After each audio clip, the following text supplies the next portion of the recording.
our meeting here in the town hall. First of all, can I take any apologies? And start with John. Apologies from Councillor Debbie Kyle and from Councillor Catherine Kelly. Thanks, John. Paul? Councillor Hawkes and Councillor Malcolm. Thanks, Paul. Any other apologies? No, no other apologies. Okay. Thank you. An issue that I just want to raise before we start the meeting, and I want to see how the Chamber feels and if the Chamber would support the writing of a letter to the Minister, John O'Dowd of DFI. We seem to struggle to get our roads now. Admittedly, there is some progress being made on some roads, some potholes, but we seem to have a disastrously bad road system in our council area. And quite honestly, I don't see that improving very quickly. And moreover, while I can understand from a budgetary point of view over this last while that there was some mitigation, I think there is a less than forthcoming attitude by some of the DFI local officials to engage. And I point to example of the community plan. DFI are the only agency that have not engaged at all with us in the making of that plan. So what I was hoping that Chamber would agree to was the writing to the Minister, now that we have a Minister in place, to make him aware that we seem to be struggling quite hard to be able to get local officials to meet and then effectively deal with the issues that are being put forward by local councillors. So that's my thinking at this point. John? Thank you, Chair. Yeah, I'd be happy and the party'd be happy for you to write a letter because, quite frankly, the service that we're getting from road service at the minute is terrible. And it's not just the lack of coming back to councillors. I'd be speaking regularly to constituents as well. And they whenever they contact road service, they're getting nothing back from them as well, you know, and that should be highlighted. Thank you. Okay. John? Thank you, Chair. Last week, Councillor McGuire was in Communicado and I got caught by a local paper, and obviously there was an article on that as well.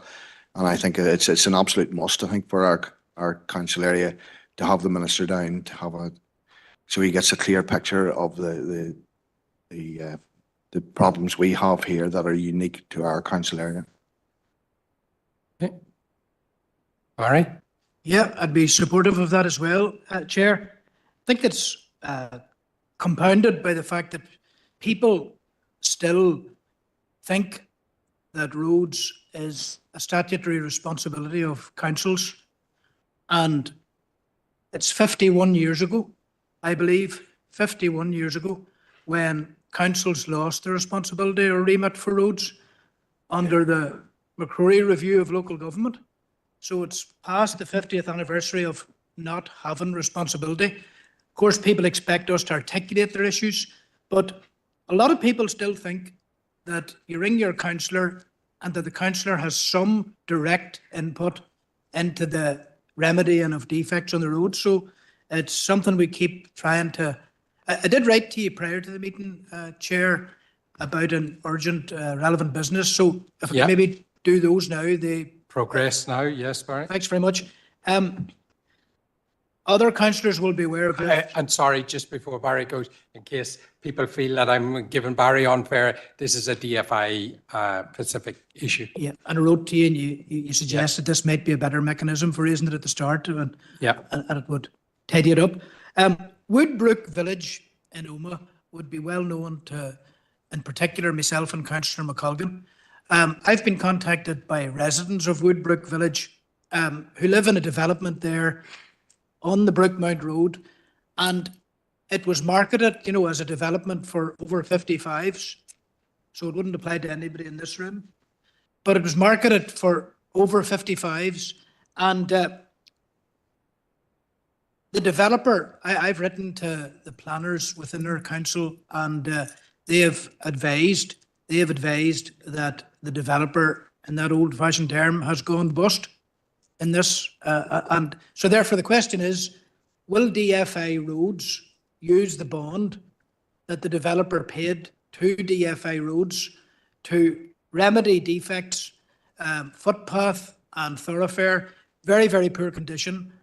Some older and vulnerable people live in Woodbrook Village, and basically can we write to DFI Roads, Daniel Healy perhaps, asking that there's an intervention made there to ensure that this is remedied. And secondly then, High Street, Omagh, just outside the post office, cobblestone paving and cobblestone surfacing, still presenting problems for people.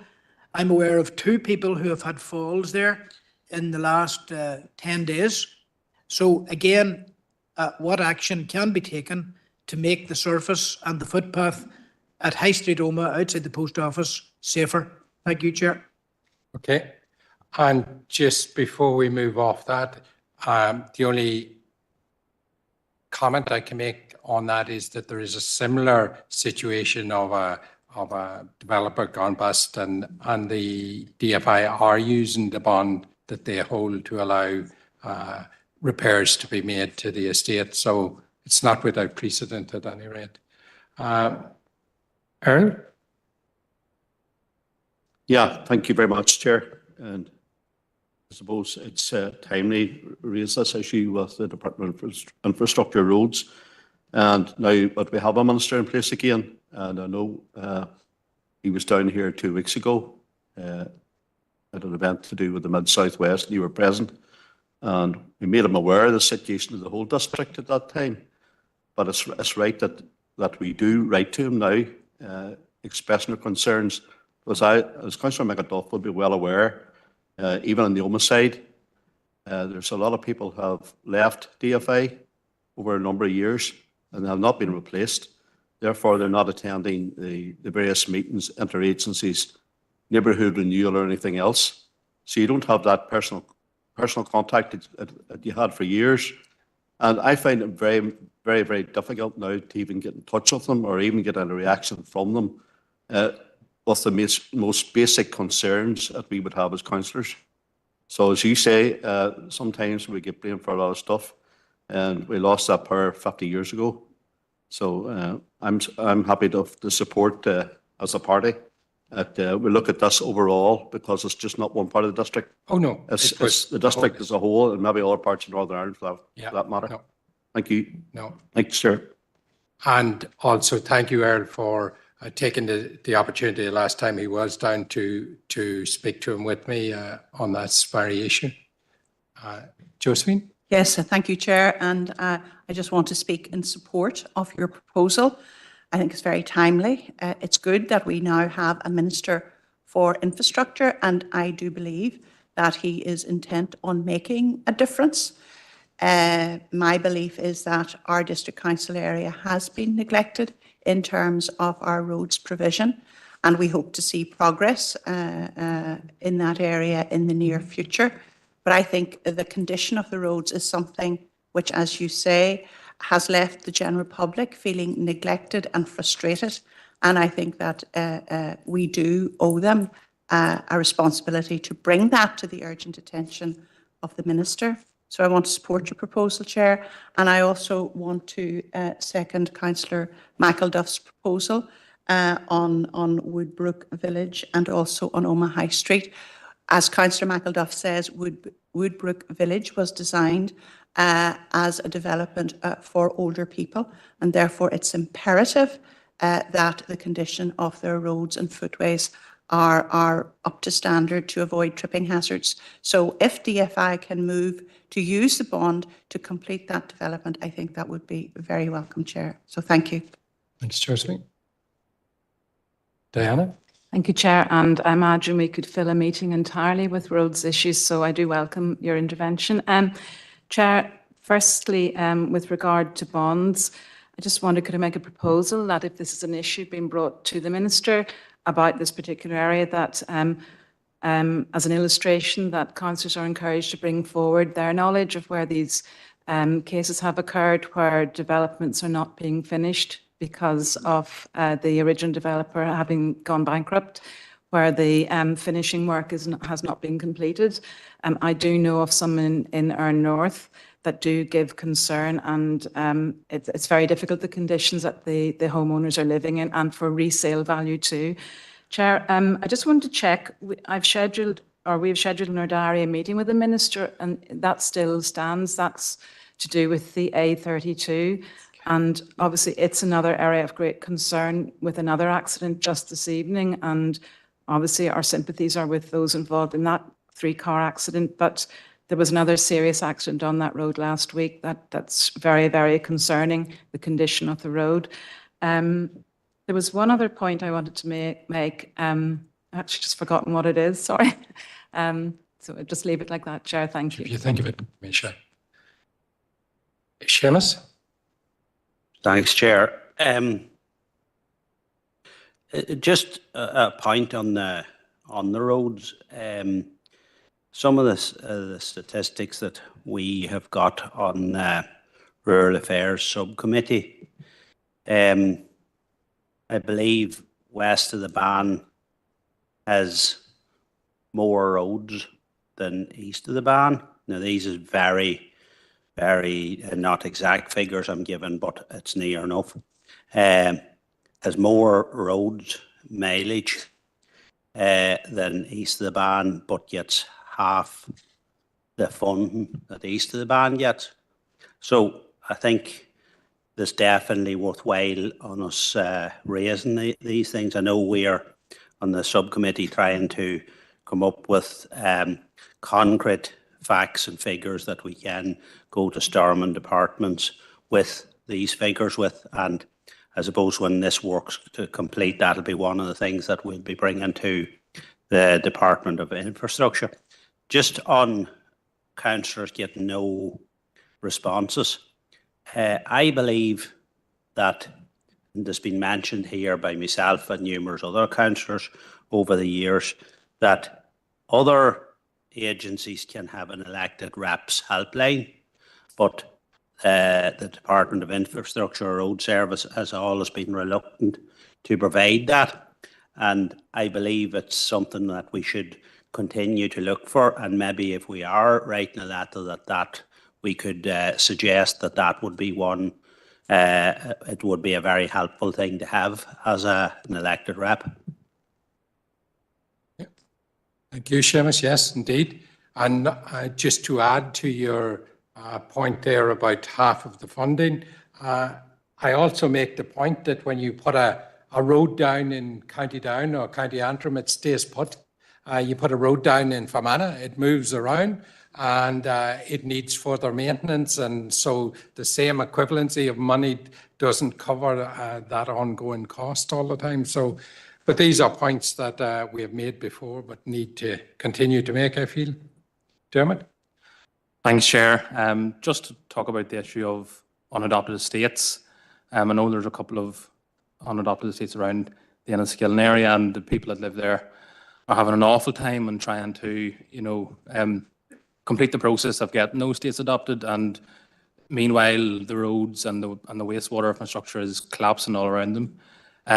But I was recently contacted by someone who, after living in an estate for 25 plus years, was told when they were trying to sell their house that the estate was actually unadopted and they were unaware. So I think there's potentially a lot of estates out there in the district that are unadopted, with people living in them that don't know that their estate is unadopted.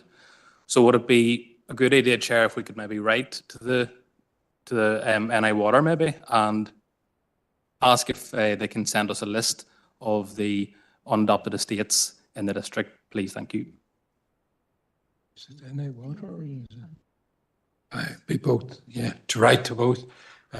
Is that part of what you had there, Diana, just so that we...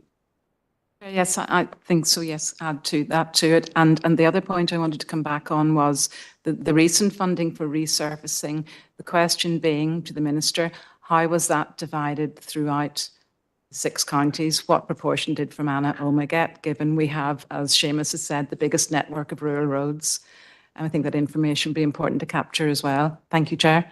Yeah, no, lovely. Anne-Marie? Thank you, Chair. I was just going to come in on the same point that Dermot had said there. I think it'd be useful if we got a list of the unadopted developments, and maybe then we can review it to make sure if there's any missed off that list, that DFA are made aware of others that we're aware of from our own local knowledge to make sure that it is complete. So when they're working through maybe using the bonds to repair, do the necessary repairs to make them adopted, that we're looking at the entire list.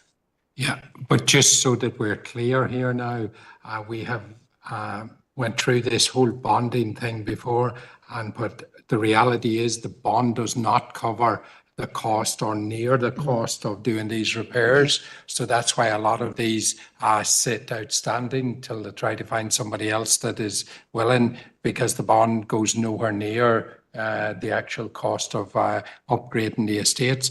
And it doesn't help, I'm sure, the fact that as the years go on, there's going to be more work needed to upgrade these estates. So, and there's literally hundreds of them.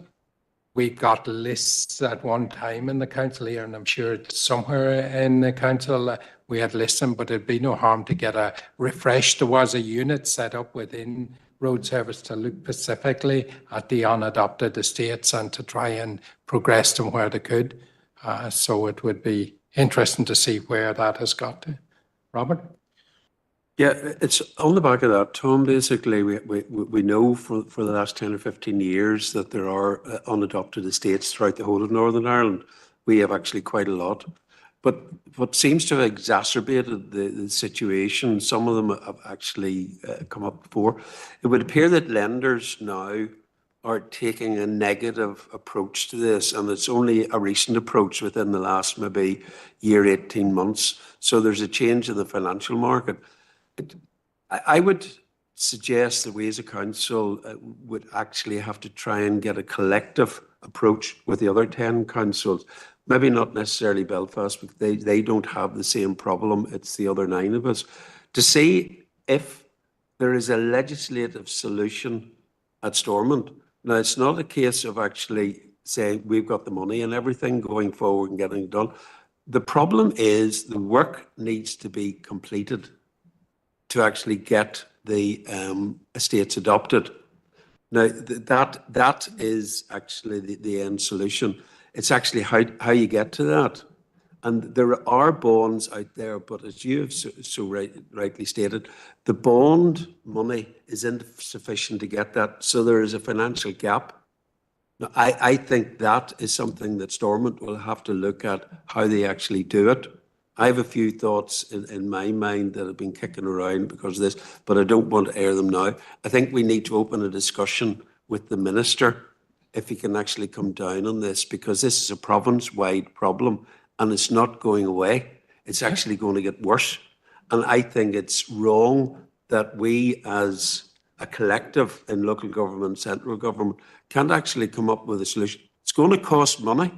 And the problem is who's going to fund the shortfall. But we need to get the work done and pay to get the work done. And those are issues that need properly looked at, rather than just the Minister saying legislatively it's not our problem. Collectively, it is our problem, and we need to get it solved. So we could maybe add that on. Thanks. Yeah. Thanks for Let's allowing definitely me. take a note. And it's not just that it's our problem as an elected representative body. It's the problem of the individual citizens living in all of these estates that are deteriorating. Keith? Yes, thanks, Chair. Well, unfortunately, in Enniskillen, especially the Temple Road, it seemed to be the same developer seemed to be fallen short there.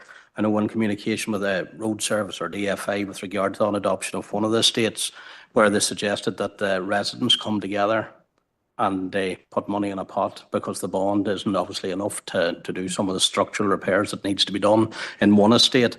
But just a question with regards to that, with planning applications that come in, should a developer that has previously has unadopted sites in the district, was to submit a planning application for further sites. Is that taken into consideration with regards to the planning application? Well, Chair, it's all planning applications will be dealt with on their own merit, and it is the planning proposal as opposed to the developer proposal. And I suppose the other complication, which members are aware of, particularly those members on the planning committee, is that very often in the context of unadopted estates or deficient works, and it's exactly what Councillor Elliott has indicated, the liability in terms of enforcement is actually with the property owner as opposed to the developer who has actually built the estate, which is back to the legislative solution. Yeah. Okay. And Eddie? Thanks, Chair. And just to echo what has been said previously, there are a number of estates, particularly in the Temple Road, that are affected, and we've been trying to work with local residents to get more of a detailed picture. I think that's been the hardest part. Would it be possible, if I need to second Dermot's recommendation to write to NI Water, I would, but could I ask potentially if we could ask for further detail in that? Because it would be nice to know if there is a gap in what's needed on the bond versus what's actually in the bond, what that gap is. Because if it's a matter of a few £1,000s, that's one thing. But if we're talking huge sums, then that becomes a much bigger issue that would involve, obviously, no residents are going to be able to afford that gap. But it would be nicer to have a full picture of what these residents are facing. And if it is something that is more manageable for certain sites, then perhaps we can, work with them as best we can to resolve it. But that would help if we can have a better picture of what the estimates are and the difference. I'm sure Diana's happy enough that that's incorporated between her and Dermot's motion there. Okay, Adam? Thank you, Chair. I think this issue has come up time and time again in the last council term. To my memory, it was Ravensbury and Garrison and Gallia Shore were the two ones we talked a lot about, but there's many more across the district, as we're all aware. I think it is important, as has been mentioned, to write to NI Water and DFI, simply because of the duality of this, that we have unadopted roads and we also have unadopted sewers, and we have cases where roads would be fit for adoption, but sewers not, and vice versa, where sewers are fit for adoption and roads aren't. And those two need to be tallied up, and both organisations need to come forward. I think what Councillor Irvine has said is correct. The only way to fix this is legislation. To put it bluntly, and the very unfortunate situation is legally, it falls to the residents. I did so much digging on this in the last mandate. There's no legal recourse unless it's a relatively new buy, and or the solicitor doing the conveyancing documents has put specific clauses in, and whether that was checked fully and full due diligence was done. And it appears that over many decades, maybe that wasn't done and people didn't have that. I think the idea about lending and buying that was mentioned, I do think it's rightly so that there's more scrutiny being put on this, but I don't think, and the directors can correct me if I'm wrong on this, I don't think this is as big an issue with new planning application. I think since the powers have come to council, we've been much more thorough than it might have been done previously in terms of making sure that the correct paperwork is in place. I'm not aware of any estates that are unadopted and have no hope of being adopted or are in this kind of limbo situation since the powers came down. Now, I know that's only 10 years, well, less than 10 years, but it's not as much of an issue, so it's a historical issue. So I do think when it comes to bonds as well, previously around the legislation, you had to have a roads bond, not a sewers bond. And the roads bond couldn't be used to cover sewer costs. So let's say the road was in good case and there's a roads bond there, it couldn't be used to fix sewers. It's a whole bit of a legal mess to a degree. But Chair, just to leave it at that, we need legislation. It needs to be stormed, and it's just going to have to be paid for. There's nothing else for it. It's not going to come from developers. Okay, and that has been a wide-ranging discussion there, much more points raised and good points, and there seems to be a unanimous support there to write and to get. I don't know what the position is with there's probably not time in the A32 meeting to be able to do this. I don't know, we can ask. Well, Chair, we'll certainly come to that in the agenda, but what I was going to remind members, on the 25th of April, we have a special council meeting with Northern Ireland Water. Now, it's specifically about the investment proposals that they come on an annual basis, but I think given the views that have been expressed, we could also require them to provide an update specifically on the unadopted sewer infrastructure. And I know there are other capacity issues across the district, but we could alert them to that as well. And it may indeed be more meaningful maybe than just listening to their requests for further funding, which is normally how those meetings would fall. And yes, and we'll come to the A32 meeting as Councillor Armstrong referenced in her comments later in the agenda. Okay, so for clarification, we're all agreed with Barry's proposal, seconded by Josephine, on the two issues there for Omagh. Thank you. And we're all agreed then that we collate as much information from Diana's proposal, seconded by Dermot, from DFI and Northern Ireland Water, to be able to get as much information. If we have an opportunity then on the 25th to get some information from Water Service, it would be good. Okay, so we'll do that and we'll let you know then when we get some information back. Okay, thank you very much on that. We're going to go to confirm and sign the minutes of the council meeting held on the 5th of March. And first of all, for accuracy, page 1, 2, 3, 4, 5, 6, 7, 8, 9, 10, 11, 12, 13, 14, 15, 16, 17, 18, 19, 20, 21, and 22. Proposer and signator, Earl and Paul. Thank you. Okay, and then we want to take declarations of interest. Any declarations of interest? And Mark? Thank you, Chair. It's just to declare an interest in relation to items 5.9 and 14.3, the SOAS letter. Thank you. Okay, thank you. No others. So we're going to take matters arising then of the full council meeting of the 5th of March, page 1, 2, 3. Noeline? Yeah, thank you, Chair. Just to double check, that hasn't been a response from the Ministry of Health that I've missed on the GP elective cuts and the women's services. No, Chair, not. I followed up yesterday with the private office. They said it was receiving attention, but we haven't received a response as yet. Okay, thank you. Would have hoped they would have had a response for this meeting, but anyway, and just, is there any update on the proposal for gender equality training?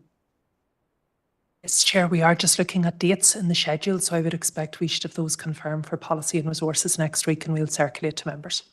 Thank you, Chair. Thank you, Okay. President.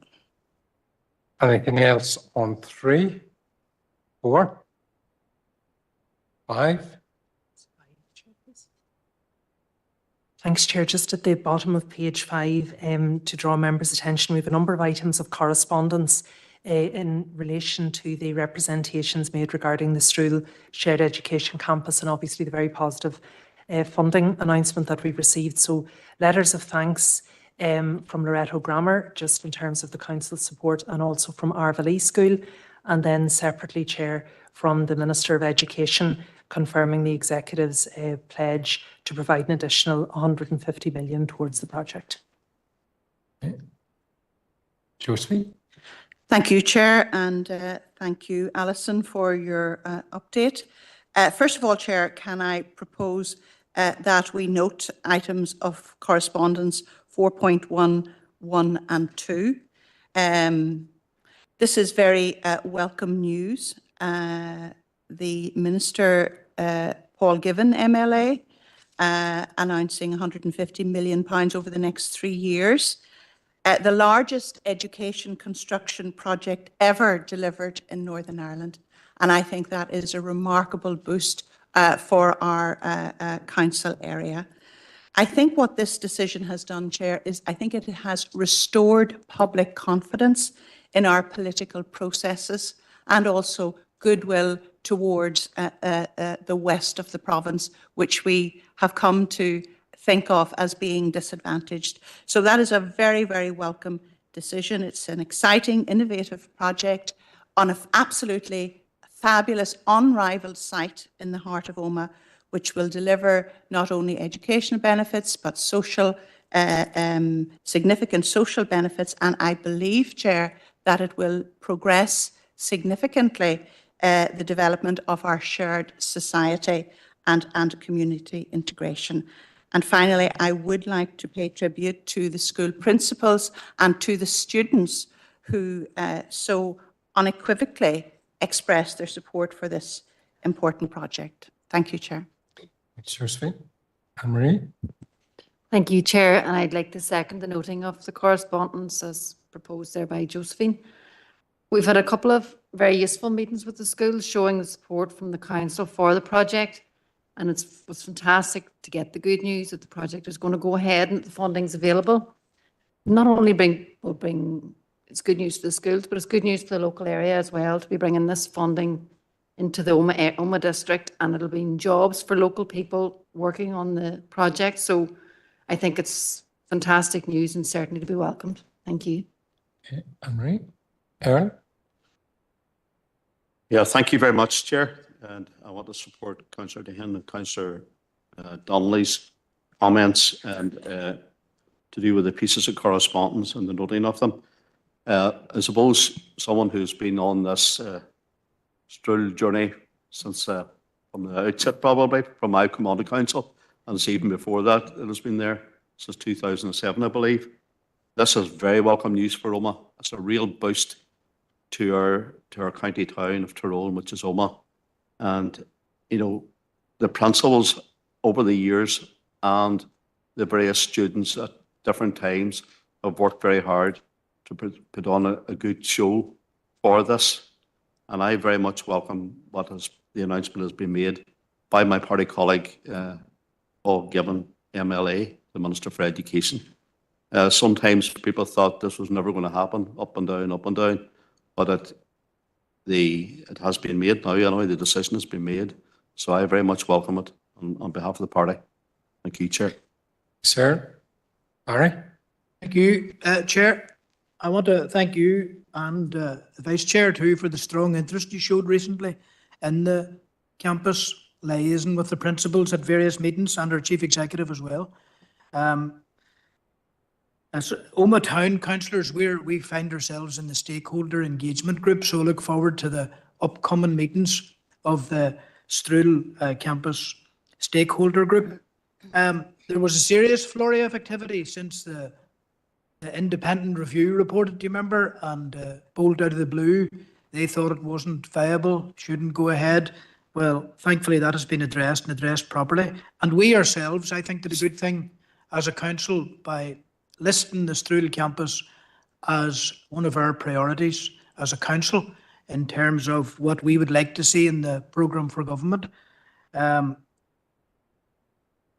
Maybe an action point would be, I would propose that we write to the Department of Education asking a number of questions. You know, one of them would be where sits the group which looks at the vacated sites. You know, we would need an update on that. Where sits the vacated sites working group? What's their action plan? You know, what's to become of these sites in the centre of Omagh when 5 schools move out to the campus? That'd be one question. Another question would be, when can companies, including local companies, get on the supply chain? Is the Department of Education making sure that there's a meet the buyer or a procurement style event where companies can try to get on the supply chain of the work that is coming down the track. And the invoking of social clauses as well, because we'll want to see some of our local people taken out of economic inactivity. I'm in touch with some people who find it very, very difficult to secure employment. And I would like to see opportunities via the social clauses in the contract. And I would like to see that made clear as soon as possible. Thank you, Chair. Okay, thanks, Barry. Russian? Right, okay. I know it's slightly off topic, but it's also it's relative because it's educational and to do with the impact of the Strual campus. So I hope you don't mind, Chair. I would like to raise the issue of the Dean McGurk College in Carrickmore. They applied for normalisation of school approved numbers and got rejected by the Department of Education because the CCMS objected to it. The CCMS objected based on the accommodation issues, the fear that there will be a decline in the numbers in the future, and indeed the idea that the Dean McGurk College may be a negative impact on the Strual campus. These arguments are totally invalid. The Dean is going from strength to strength, year in and year out, and every year over the past 7+ years, the school has had to apply for temporary validation. The figures from now to 2030 indicate that this trend will continue going by the feeder school figures, and the Dean McGurk College is a thriving rural school that every child decides to go to. The Dean received the status of an outstanding school in 2013 by the ETI, and the success of the school speaks for itself through the massive numbers of pupils, 640 to be exact. The Dean is an all-ability, non-selective school which parents and children are buying into. They want to go to a school in their own catchment area and support our local community school. However, it is still seen by the CCMS as a 440 pupil school. The numbers of pupils entering year 8 in 2024 is 120. They are only entitled to 80 according to CCMS. This normalisation would allow the school to permanently enrol 100+ pupils per year group. So, Chair, I propose as we as a council remain fully committed and supportive of the Dean McGurk College, that they are seen and valued as a real thriving school. And therefore we write to the CCMS and ask them for an urgent meeting with ourselves to overturn their decision on normalising school approval numbers. I would like us in a letter to voice our concerns at the decision they have come to and ask them, did they consider the Rural Needs the Rural Needs Act when they were making their decision to object? Thank you, Chair. Okay, thank you, Rashi. And Patrick? I'm just going to declare an interest as a teacher in the school. That's okay, thank you. Patrick? Yep, thank you, Chair. I just want to also share my support as well for the progress that's now been made in the Strual Shared Education Campus. And the release of funding that's now been made available by the Sinn Féin Finance Minister, Keith Archibald. We all know that the executive are under severe financial pressure, and also want to commend the efforts by the four-party coalition executive in trying to get more funding from London for our public services. Second, Barry's proposal that is made tonight as well, and also Councillor Devine Gallagher's proposal about the Dean McGurk College. The Dean is obviously my own DA as well, and it's a post-primary school that really serves so many in the Mid-Tyrone area, and preparing them for future life, whether that's careers or their extracurricular activities. And we can see that from the many support and success they've had just recently. It's unfortunate that they've been met by this barrier in terms of their enrolment numbers. So clearly the school's popular. The school's going from strength to strength, and that's why it is getting those numbers. But unfortunately, there seems to be a lack of cooperation there with CCMS in terms of the accommodation and the facilities that they currently have. So hopefully that we can move forward with CMS on this and see some progress. So support that proposal. Thank you, Chair. Patrick. Anne-Marie.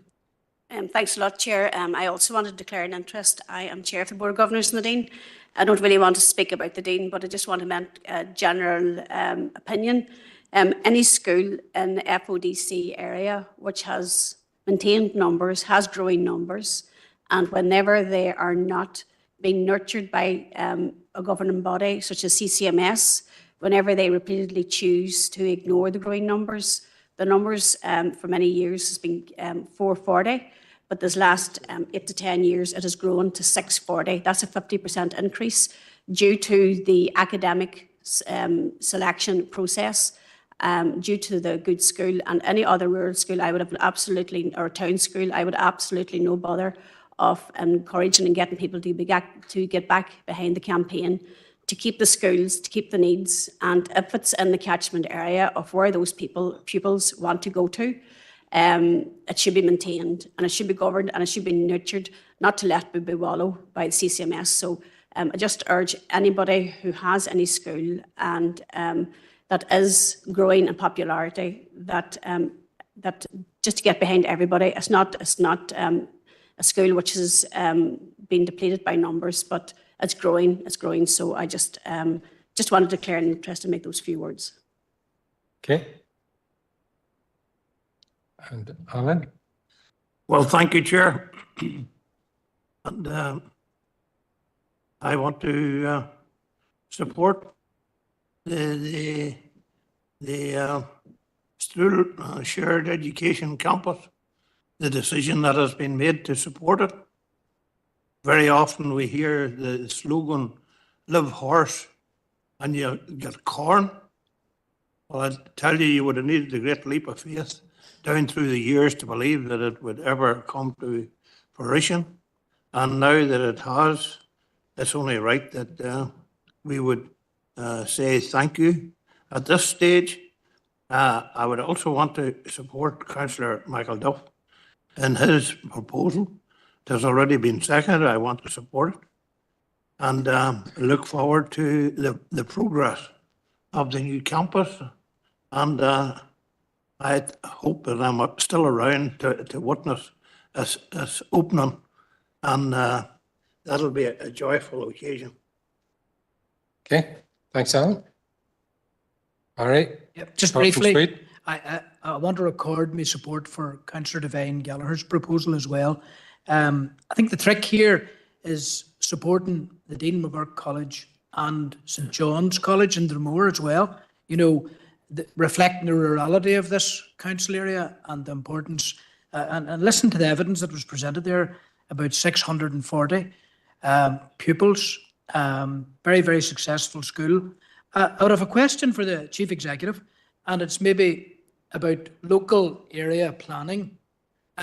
Could the Chief Executives tell us a wee bit about that process? I think it's presided over by the Education Authority, is that right? And is the CCMS a player in that? Are we a player in that process? Have there been any meetings? Can we meet with them? Thank you. Okay.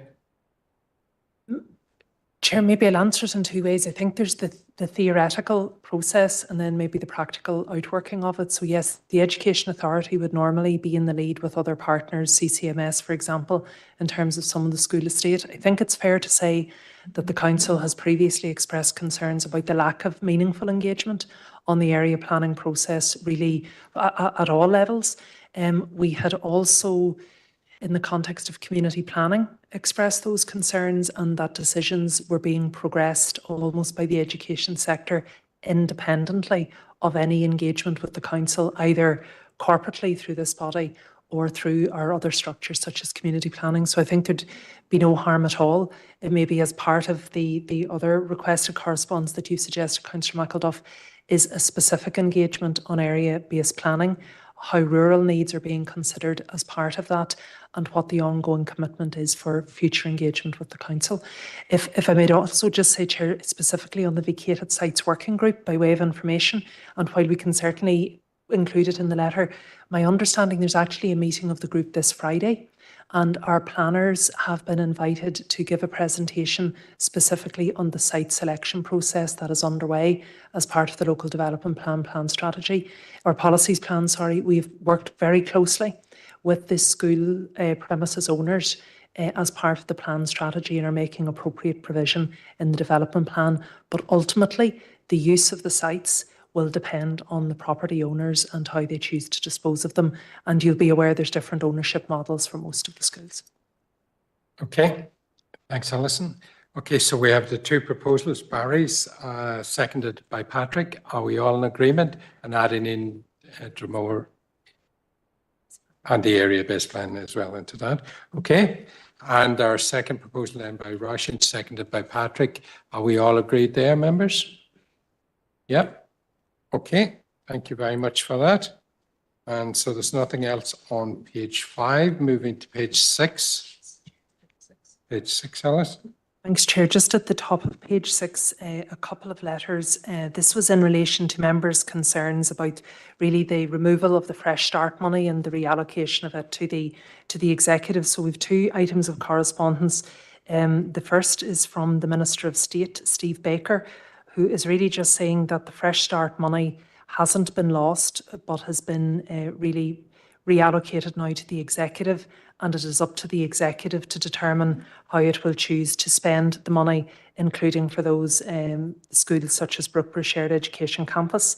The Minister for Education then has advised of his concerns regarding the decommittal of the funds, and what he has done with the Brookborough Shared Education Campus and the other projects is include them within the capital build programme, forward build programme for the department.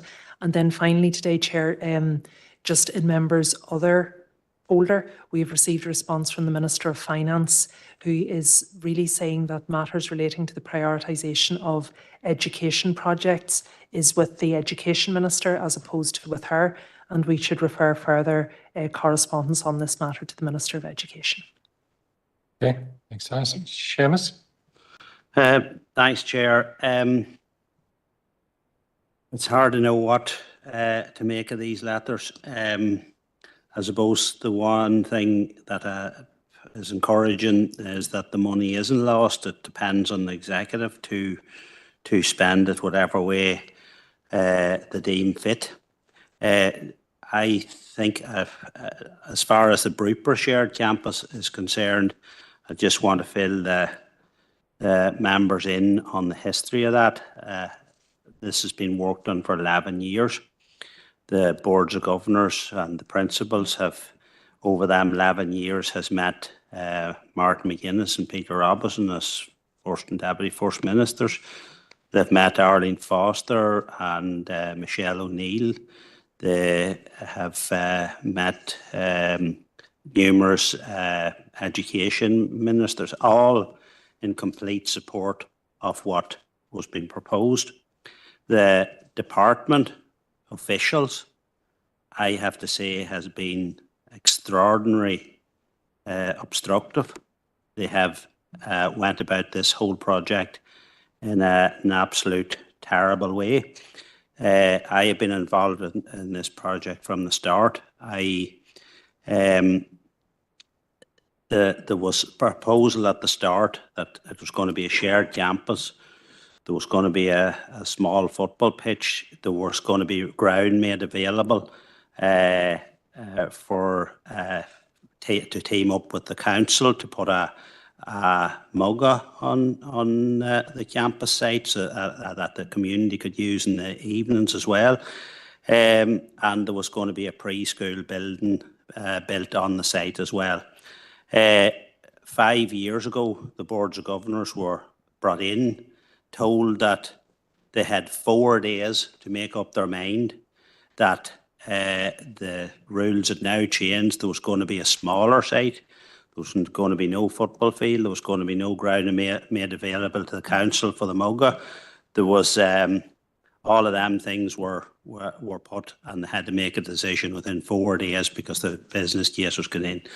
They reluctantly did that, and now in the last month or so, after 5 years of hearing nothing from the department, apart from myself sending an odd email for an update, they have now come back, put the gun to the boards of governors' heads again and said, if you don't accept this without the preschool building, it will not go ahead.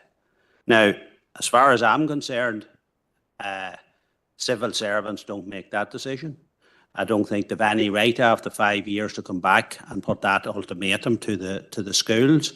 It has caused a lot of friction. It has caused a lot of trouble in 2 schools that has worked for generations together in shared education. I believe we should write to whoever the relevant minister and request that the civil servants go ahead and agree to the original agreement that was put to the boards of governors 5 years ago and go ahead with that business case.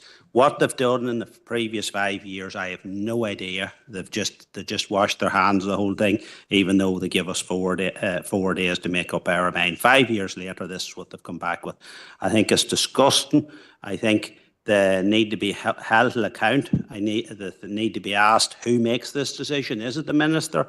Is it politicians? Or is it civil servants that can come and make these sorts of demands to boards of governors after this length of time, after Stormont, ministers, first ministers, deputy first minister, all supporting this project as was agreed, and now this is where we are. So I would propose that letters wrote to the minister that this campus goes ahead with what was agreed 5 years ago, and that civil servants need to start and do their job and get progress it as agreed.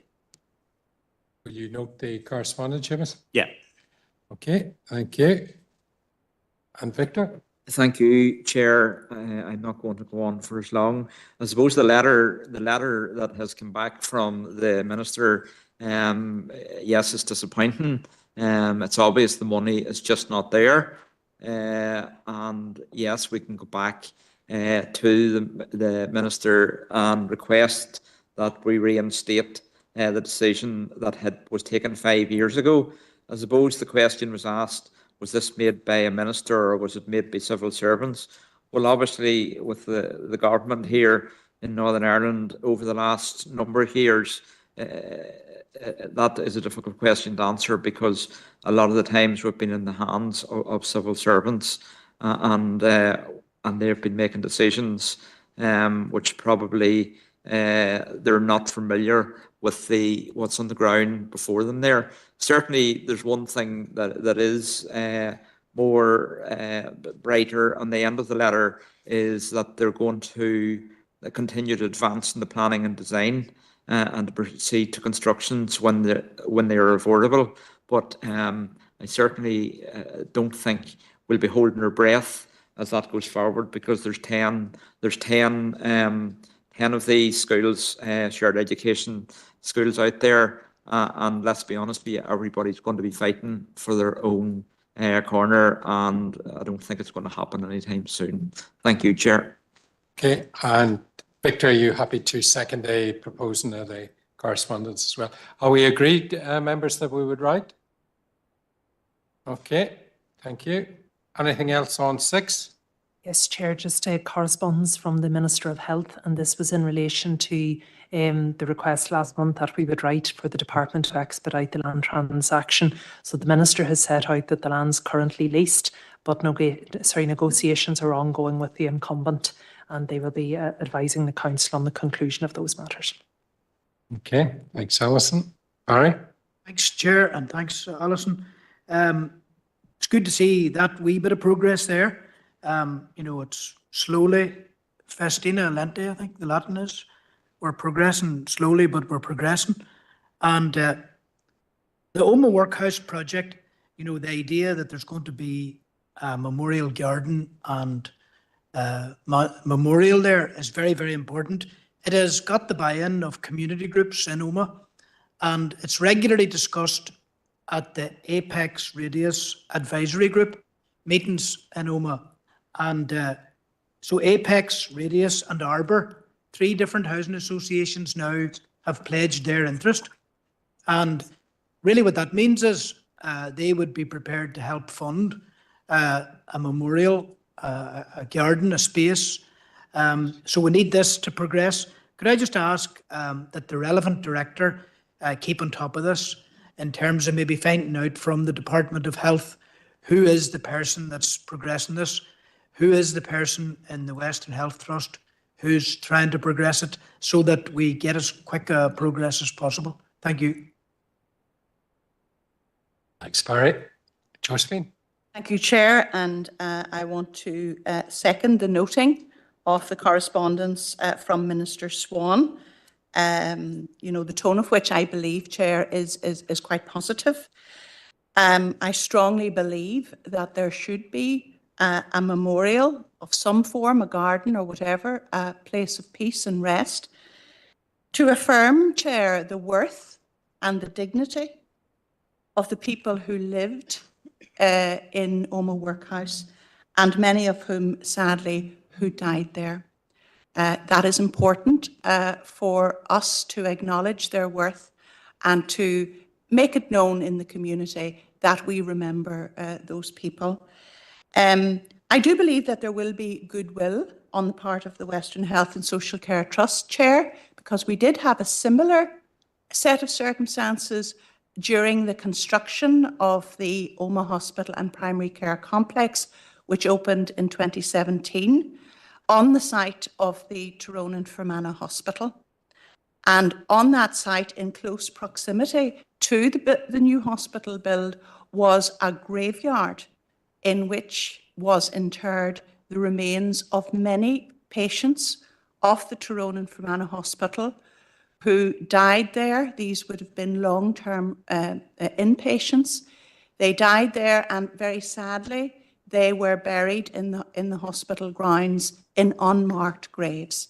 So yet again, the Western Trust was very sympathetic to the notion of protecting that space and recognising that. And I'm happy that attitudes have changed, Chair, to people who have long-term mental health difficulties, and that we as a council support those who struggle with mental health issues in their lives. And I think it is right and proper that we should do the same for those who lived and died in Omagh Workhouse. Thank you. Okay, Josephine, thank you. And we're all agreed? Okay, thank you, members. Anything else on 6? We've been to 7. Chair, just on page 7, correspondence from Budget Energy. So this is similar to other letters that we considered last month confirming the scheme. The energy support scheme is complete, and we have written back to the relevant government departments, Chair, but no response has yet been forthcoming. Okay, can I have a proposal and second for correspondence? Roshan, thank you. Robert? Okay, anything else on 7?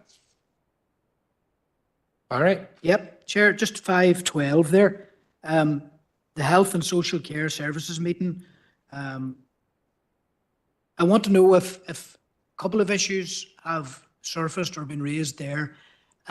One of them is the failure of the Trust to respond to us on a question, a specific question about, for whatever reason, for months on end, they've refused to answer this question. It's about the leisure facilities, the recreation facilities for female patients at Elm in the Tyrone and Fermanagh Hospital. Now, we as a council have written, and that letter has been ignored for months on end now. And maybe it's because the services, the recreation facilities for female patients at Elm are very, very poor indeed.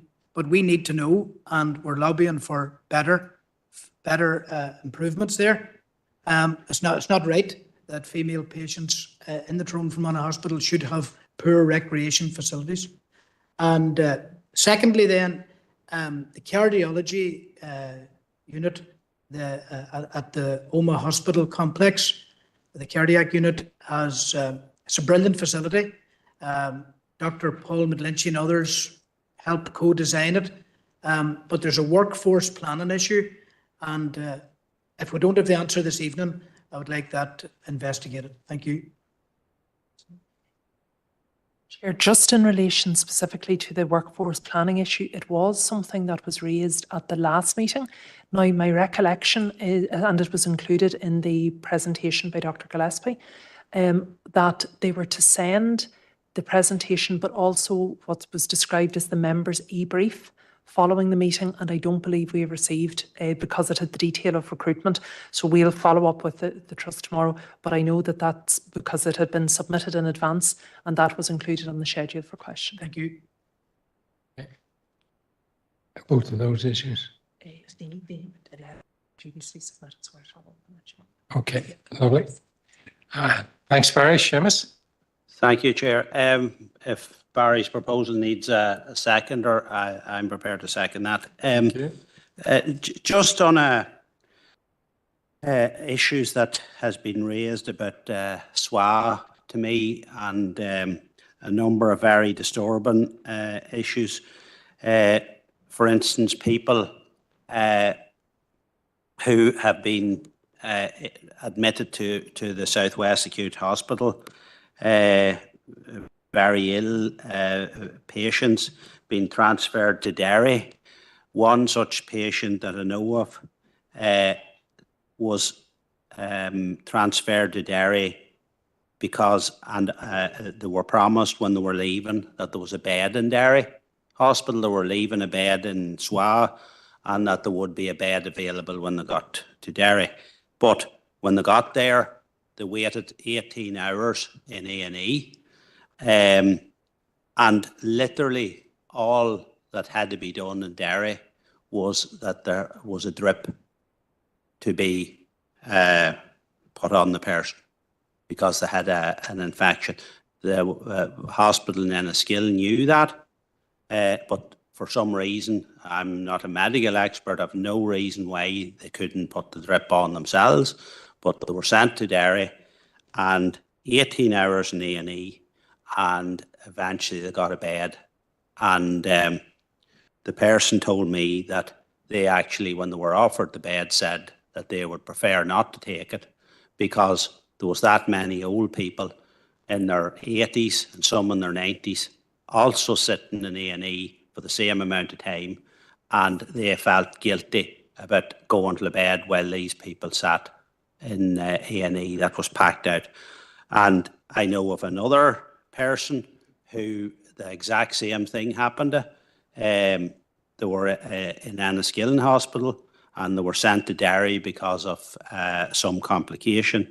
They again waited for 15, 16 hours in A&E, even though a bed had been promised that they would because they were extremely sick.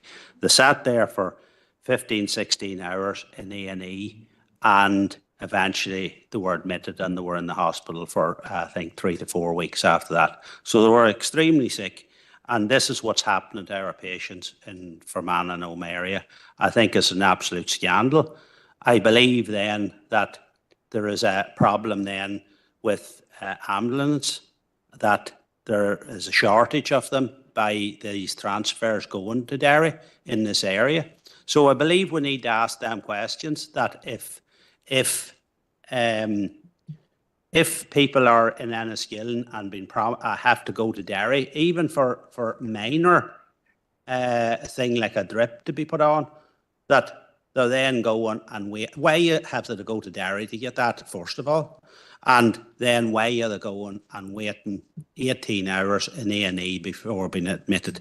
And that's happening on numerous occasions. So can we actually ask how often is that happening? How long is the wait? How often does people that's promised a bed actually get a bed when they get to Altnagelvin?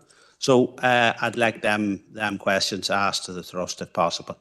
You haven't got a date for that, Seamus, have you? No? I would have, yeah. Be helpful. We can get that date. Okay, Anne-Marie? Yes, I want to declare an interest as work with NIAS. Just there was a comment in case there's future comments. I won't leave the room, but I want to declare an interest. Thank you. Thank you. Adam? Thank you, Chair. And the story that Councillor Green has told is an important one, those stories. Quite often, when they talk about transfers and things like that, they leave the human personal side out. In that case, the patient was promised a bed, and in other cases, I've heard the same. And I'm looking back at Trust Board meetings, in particular from the 17th of November 2022, a presentation given at that was also given to council and to communities regarding ring fence beds. So there was meant to be ring fence beds in Ward 31 to facilitate inter-hospital transfer. Now, they may have not been the case that Councillor Green has. Maybe they didn't meet the criteria for those beds. But as far as I'm aware, those beds appear to be non-existent. Many people in the public have said to me that the Trust lied when they said that there'd be ring fence beds. So we need to get to the bottom of it, Chair. As part of, maybe it might be a separate letter, but maybe it can be rolled in, whatever is appropriate, that we ask about, the Trust said that there'd be ring fence beds in Ward 31 in Altnagalvin to facilitate inter-hospital transfer. What is the status of these beds? What patients or criteria needs to be met for people to access these beds? And how many are there in particular? And how often maybe they've been used in the past year or two? Thank you. You seconding Seamus's? Yeah.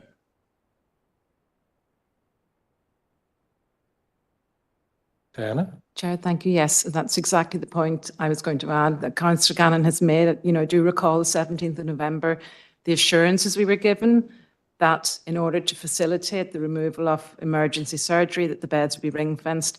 I think also to add to that is the exchange and sharing of data on the patients, because once the transferees go to Altnagalvin, they're right back at the beginning stage and being asked to provide duplicated information. And that's really frustrating for family and indeed for patients, because when a patient's unwell and to be asked again to repeat what is the cause, you know, there's a breakdown in communication. And I do have sympathy for the staff in Altnagalvin because there's a burden has been added there.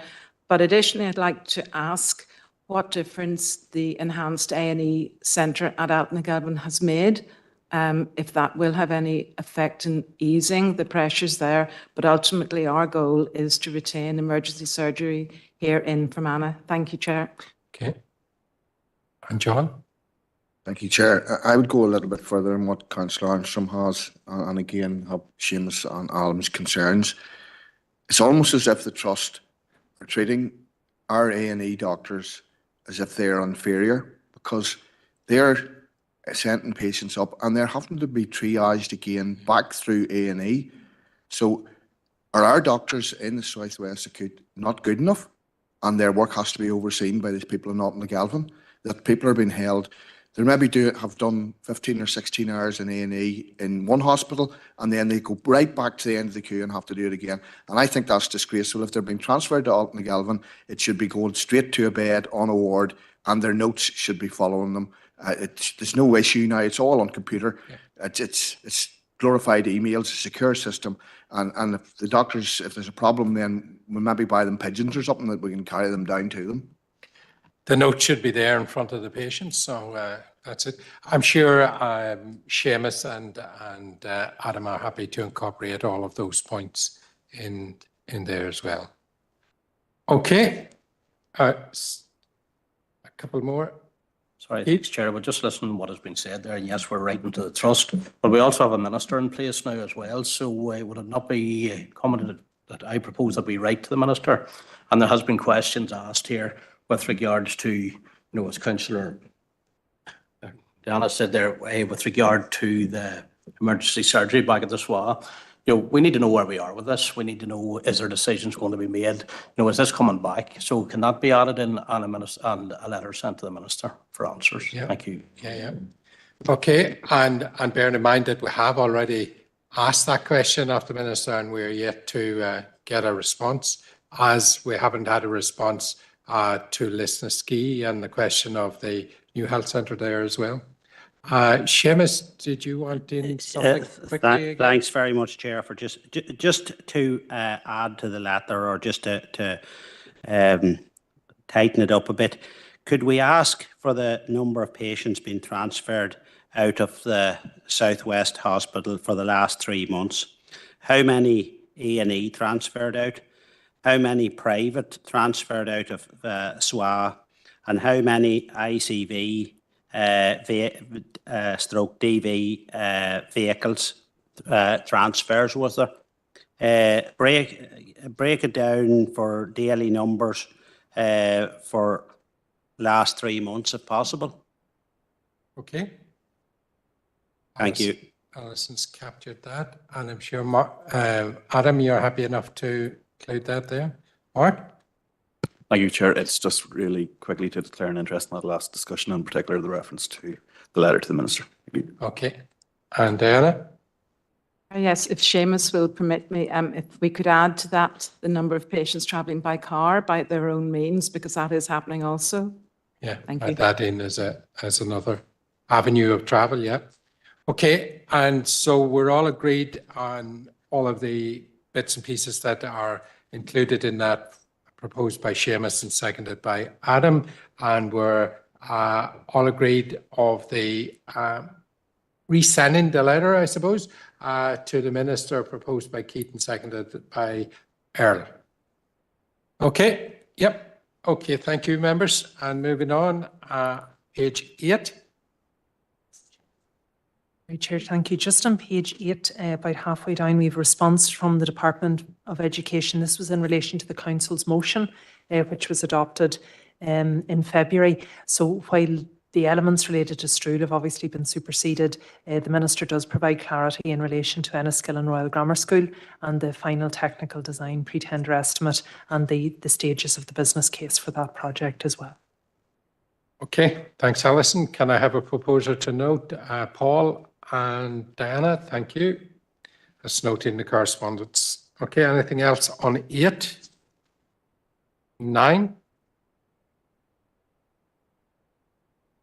So, Chair, on page 9, we have a couple of items of correspondence. This was in relation to the members' concerns about the insurance premiums and the increases. So we have a response from the Financial Regulation Authority, which is really just setting out their arrangements and, I suppose, in summary, saying that it appears that claims inflation and the cost of repairs are driving up premiums, and they're continuing to monitor industry data.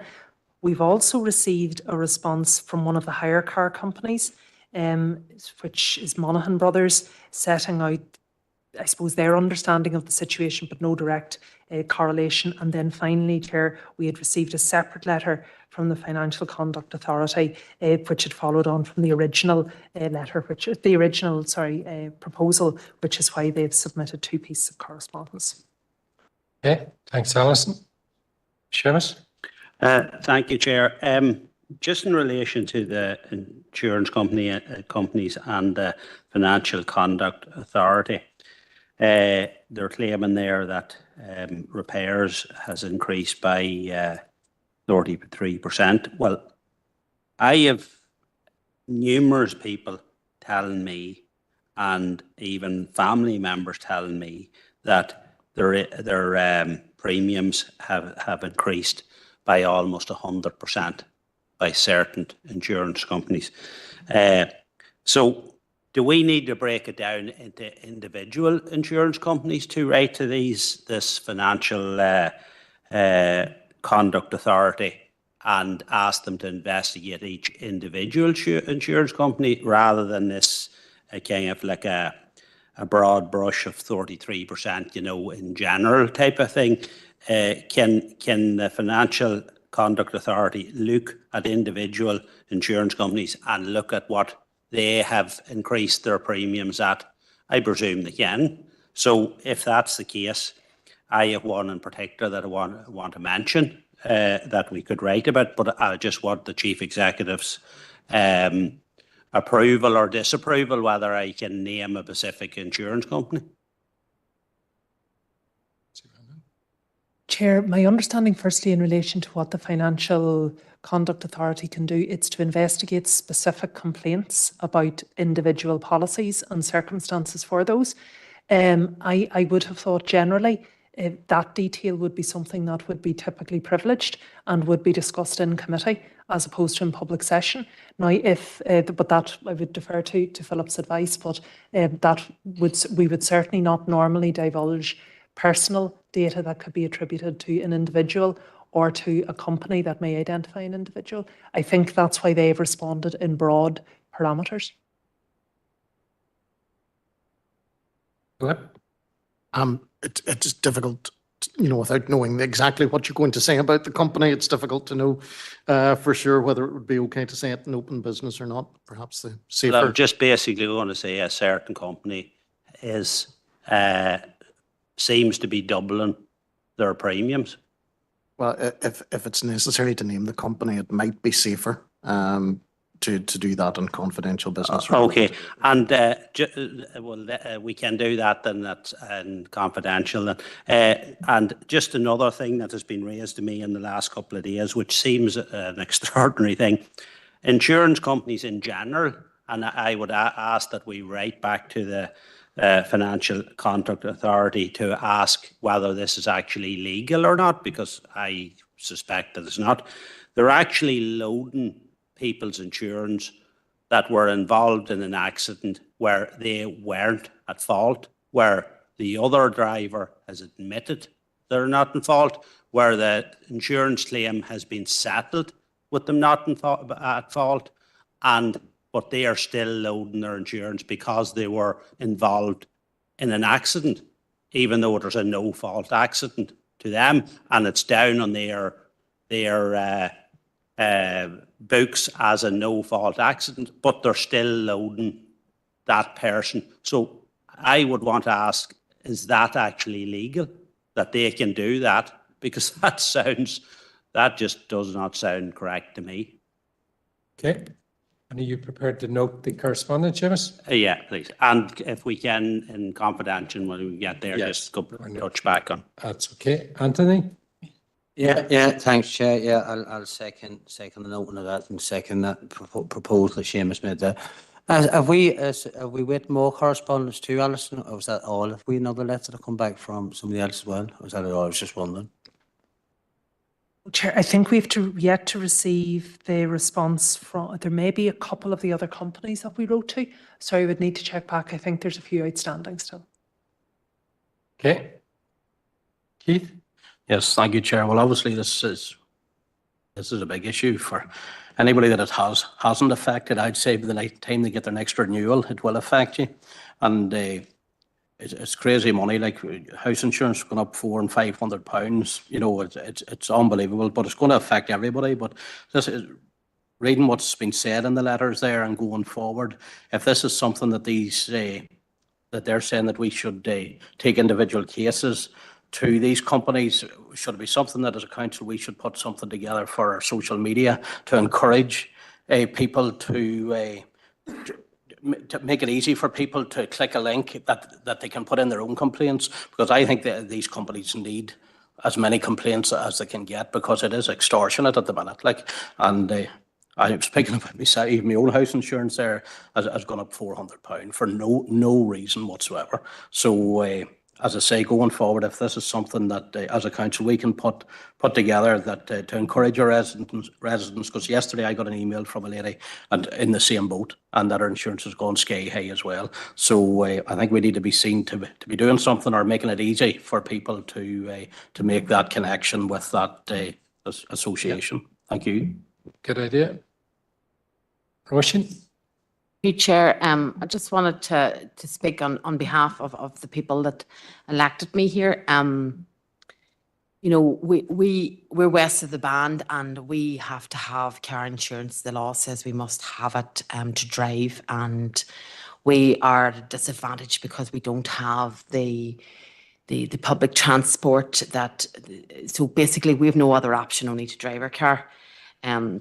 So, city folk, some people don't have to drive. That's their choice, I suppose. They can walk to their work, but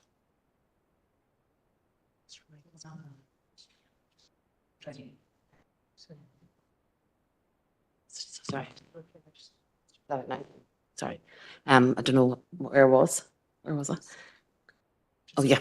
I know they also have to drive for their car to work as well. I just think it's very hard for people that have to choose between heating their homes and paying all sorts of other bills that they need to pay for.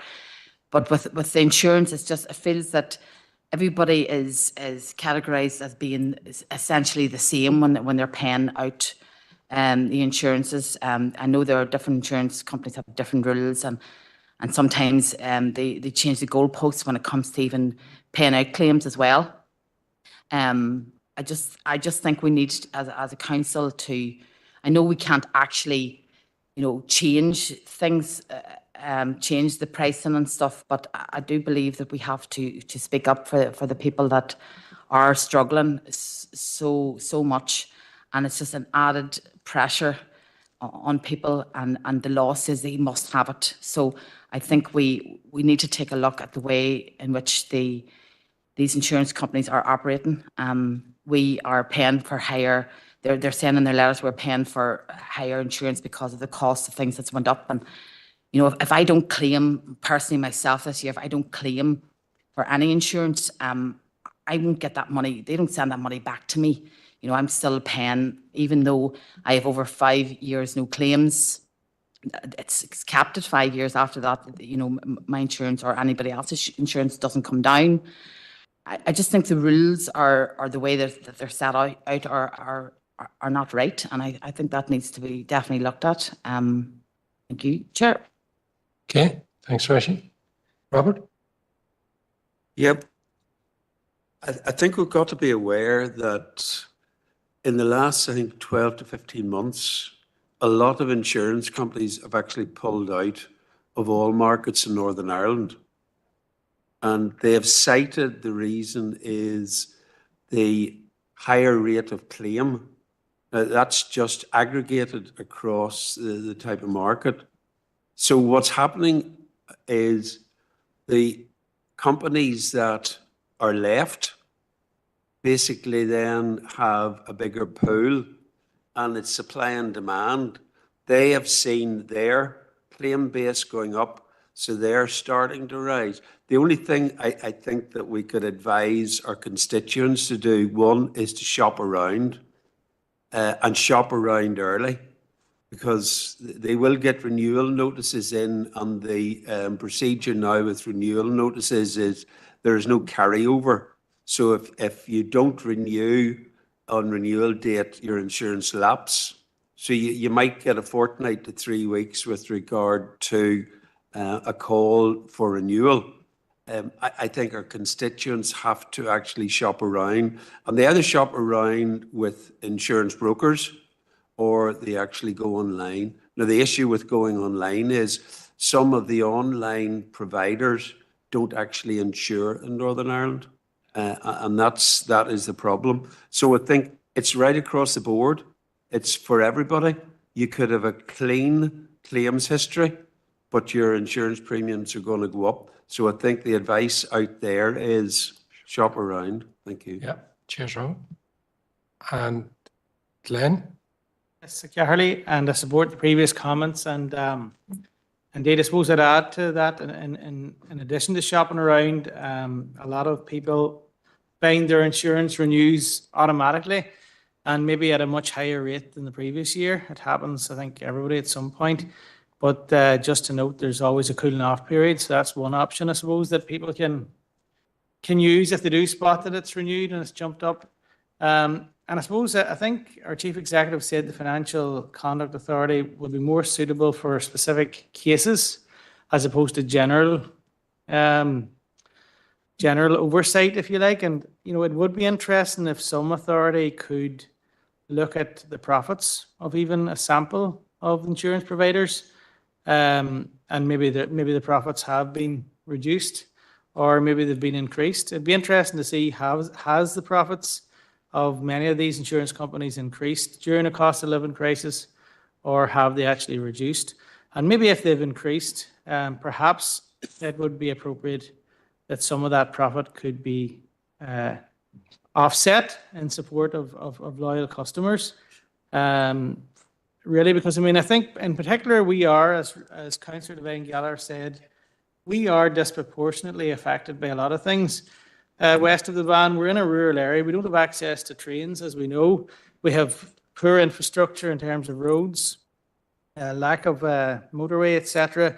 We don't have the services that you would have in, for example, in Belfast City. So students, for example, here have to have a car, you know, if they traveling from South Fermanagh to Omagh or wherever. It's not a luxury, really, it's a necessity. And those students are being priced out of the market, really. And I suppose there's issues around that, particularly affecting young people. So it would be interesting to see, as I say, the profits of these insurance companies, and you know, if they were interested in supporting their customers, they would want to pass some of that on and reduce premiums. And otherwise, it's not a cost of living that's the problem in this case; it's a cost of greed, Chairman. Thank you. Yeah, look, this has been an age-old problem of insurance, and there was I can't remember, a few years ago, there was a big investigation done where they worked out that there was some algorithm that they were using that if you were a loyal customer, you got charged extra, and you were penalised in effect for being a loyal customer. So Robert's notion of shop around is very, very valid. I think, Keith, the best that we could do is to put up the information on our website to enable people to know where to put in their complaints, and sort of try and have that information shared as widely as we can on our website. Okay, so Seamus's proposal and Anthony's is all agreed there on that. So anything else on 9? 10? Okay, Chair, just on page 10, we have a couple of items of correspondence in relation to the situation about the BT Group and the centre here in Enniskillen. So the first letter that we have received is from the BT Group itself, and this sets out the group's response to members' previous concerns about the level of engagement, obviously the need for the jobs to be retained in Enniskillen, and for every effort to be put in place. And we had also requested a meeting with suitably senior personnel. So the responses come back from the Chief Executive Chair confirming that the individuals who the Council has met previously are the appropriate personnel for future engagement. We have been liaising with Mr. Speed, and the proposal from them is an in-person meeting here in Enniskillen on the 19th of April at 2:30 p.m. So that's for members' consideration.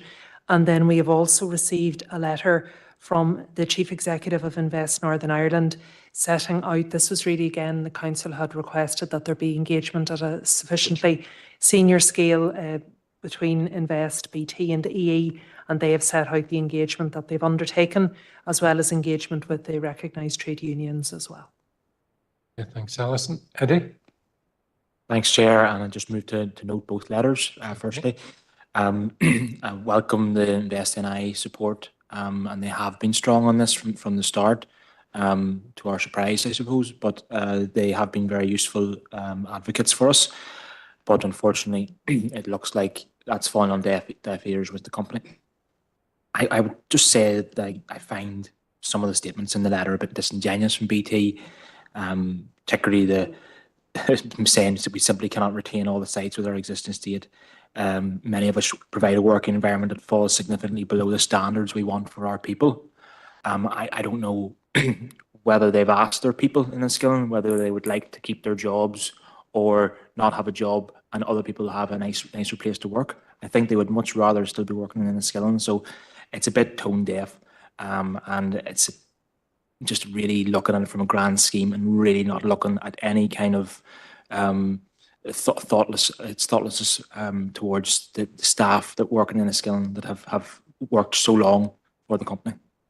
Thanks, Chair. Yep. Diana? Chair, thank you. Yes, I'll second the noting of the two pieces of correspondence. I really wanted to talk about Invest NI. Really, their letter doesn't give confidence to BT employees despite their interventions. And I propose we write back to the Chief Executive of Invest NI to ask what weight was given to regional balance in the efforts of Invest NI to retain, to keep the 300 jobs in Enniskillen. And secondly, what they can do independently of BT to support the 300 workers and this local authority to obtain, should it be the case, new employment utilising their skill set within this region if BT is to close permanently. Sadly, they seem to have failed, Invest NI seem to have failed to have any effect on reversing the decision.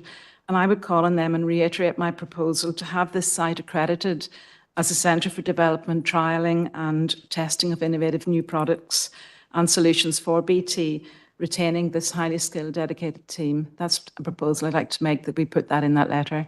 Thank you, Chair. And it wasn't actually answered. It was part of the original letter from the Chief Executive, so it hadn't been addressed. Thank you, Chair. You must have mislaid that piece. Adam? Thank you, Chair. And it's on this letter from Invest NI I want to ask a particular question on, and see it as we've proposed to maybe write back. I would like to have us looking in particular, they've used the phrase no stone will remain, or no stone remained unturned. Obviously they've said their engagements have been confidential at this point, but I would be asking Invest NI that should BTEE come to a decision to not, or to discontinue the site or to close the site, that Invest NI release minutes of those meetings and what is potential, or what was offered in those meetings, that they can give a list of, well, here's what we did, here's what we had offered, and they turned it down. Because either that will put more pressure on BT, because you can say, oh, well, he's actually got a very good offer there and he didn't take it, so we know the reasons why you're not taking it. Or it'll show Invest NI potentially failing the West again. So I'd like that included in correspondence being sent off to them. Thank you, Chair. Diana's happy enough with that, and you're seconding that. Okay, members, are we happy enough to write that? Alison? Chair, it's just then to clarify, are members content that we accept the meeting with Mr. Speed at 2:30? So we'll include that in and send the invitations on Friday the 19th. Okay, thank you. April. And of course, giving a little plug for my own event here tomorrow morning, the decarbonisation breakfast morning with businesses in the Westville Hotel. There is an opportunity then to engage with Etna, certainly from Invest, will be there tomorrow morning. So anybody available can encourage businesses to go there, but also an opportunity to engage with Invest NI at that meeting. Okay. Seamus? Thanks, Chair. Just when you mentioned decarbonisation, I just wanted to, maybe it could be mentioned at the breakfast tomorrow morning, a little known stat about carbon production. Since 1991, across the UK, carbon has decreased by 45%, and in the rest of the world it has increased by 60%.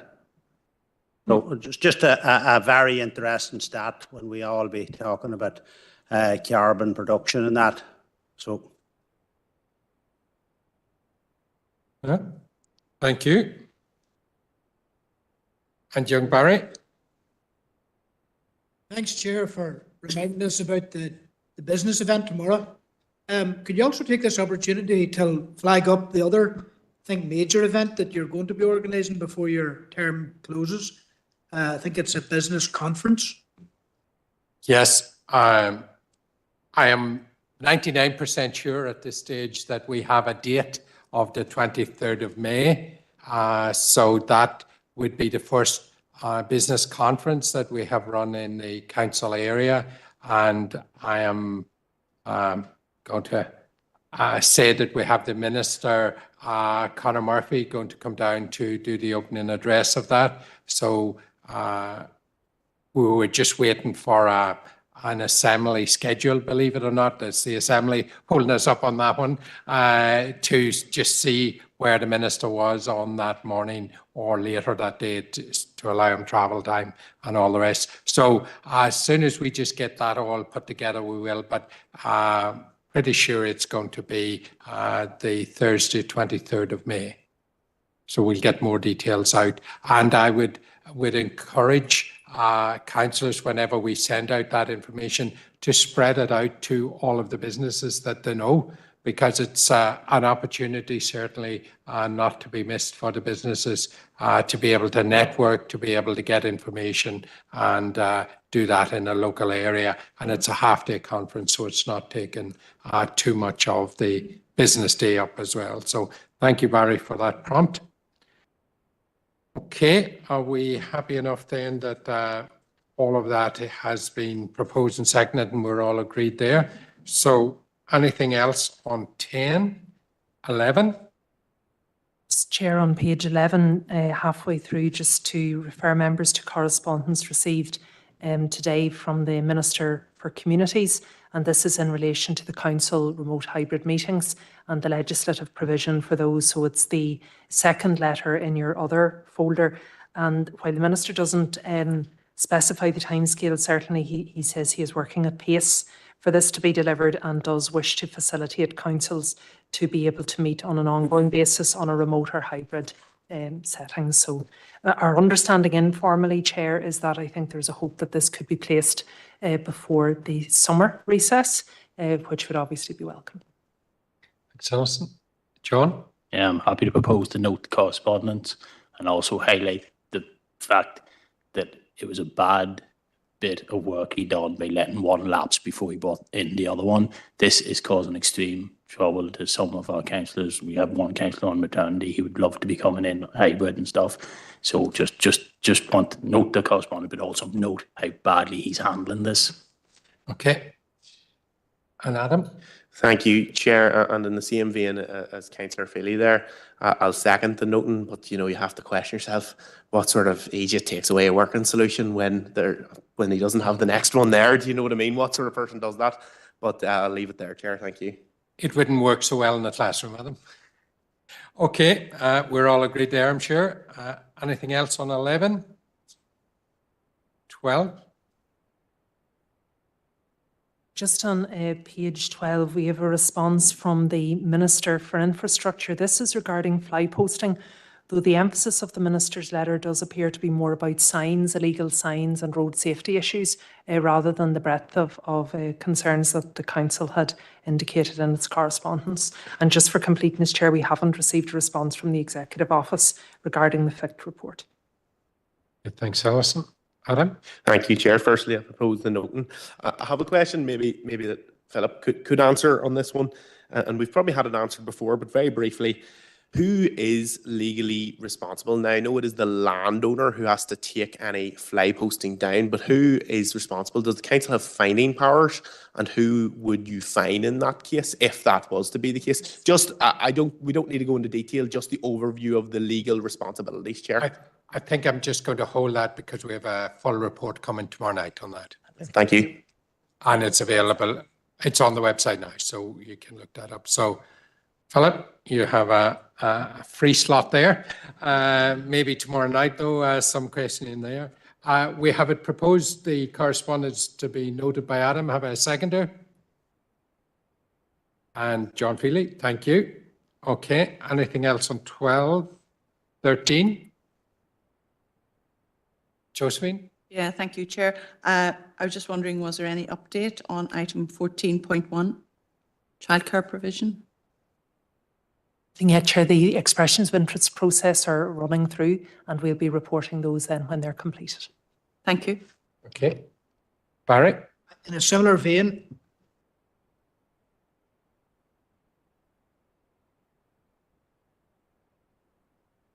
went out publicly, also made the point that it doesn't have to be a childcare provision that would fill this space, whereas maybe I was under the impression that the council will was to secure a childcare facility in that building. And I think that the expression of interest actually overtly stated that we want a use for this building and it doesn't have to be childcare. I think the political will of this council is that there should be an affordable, accessible childcare facility at that part of the building of the CKS Centre.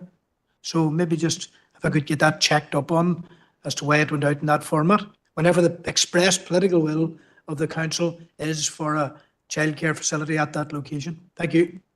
We'll certainly check that out and come back to it. But I suppose what I would note is if there was a breadth in the expression of interest process, it wouldn't preclude obviously the childcare solution. And I imagine in the assessment process that would come to the fore. Sometimes it is to preempt other queries that come as part of the process, but we'll certainly clarify that and come back. Okay, thank you. Anything else on 13? 14? Just on a related matter, just in terms of a letter of support, I have today received correspondence from Mannock, who many of you will be aware of their proposals for the Energy Valley, which is phase 1 of which relates to hydrogen production. So they're at an advanced stage and are planning to make a funding application it's called HAR2 Hydrogen Allocation Round 2, which is under the UK's hydrogen production business model.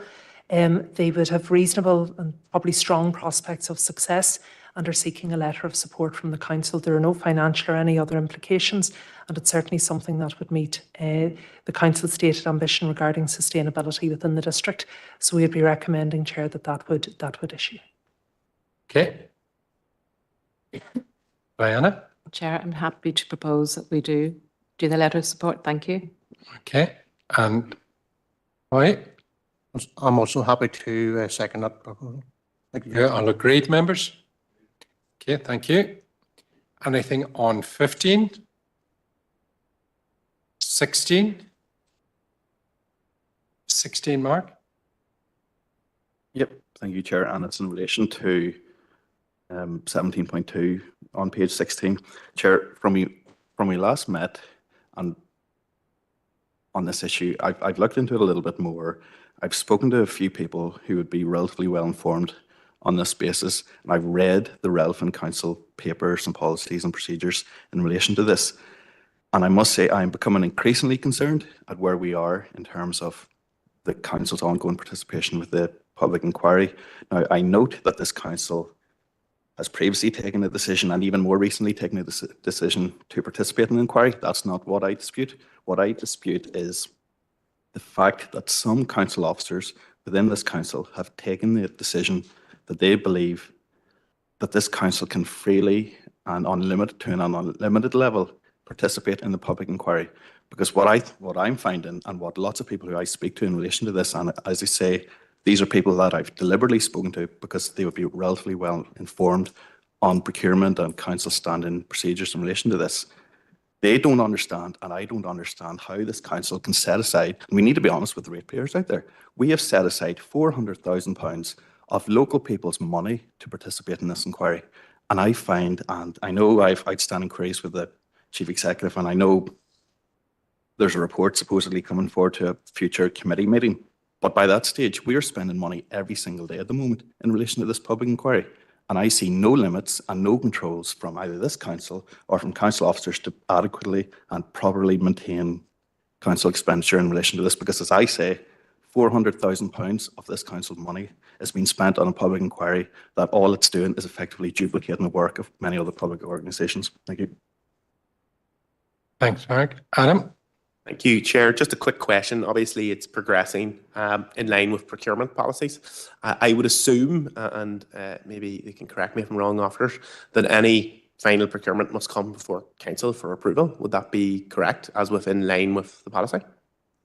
So in terms, firstly, Chair, Councillor Ovens' comments, so the member has made a number, I suppose, comments regarding his concerns around various matters, including the procurement as he had outlined. The procurement which is being undertaken is fully in compliance with the council procedures. Councillor Ovens had submitted a series of further queries to me in relation to this matter recently. I advised him that I thought the appropriate course of action, as an officer, and indeed any officer, we are accountable to the body corporate, was that I would bring a report to the appropriate committee, which is the Policy and Resources Committee, which will deal with the concerns raised by the member, at least I would hope would deal with the concerns, which would set out specifically the procurement policy, which would set out how it is compliant and would set out the financial and associated arrangements. It is simply incorrect, and I know Councillor Ovens continues to do this, to just restate something that we are not complying with policy. We are.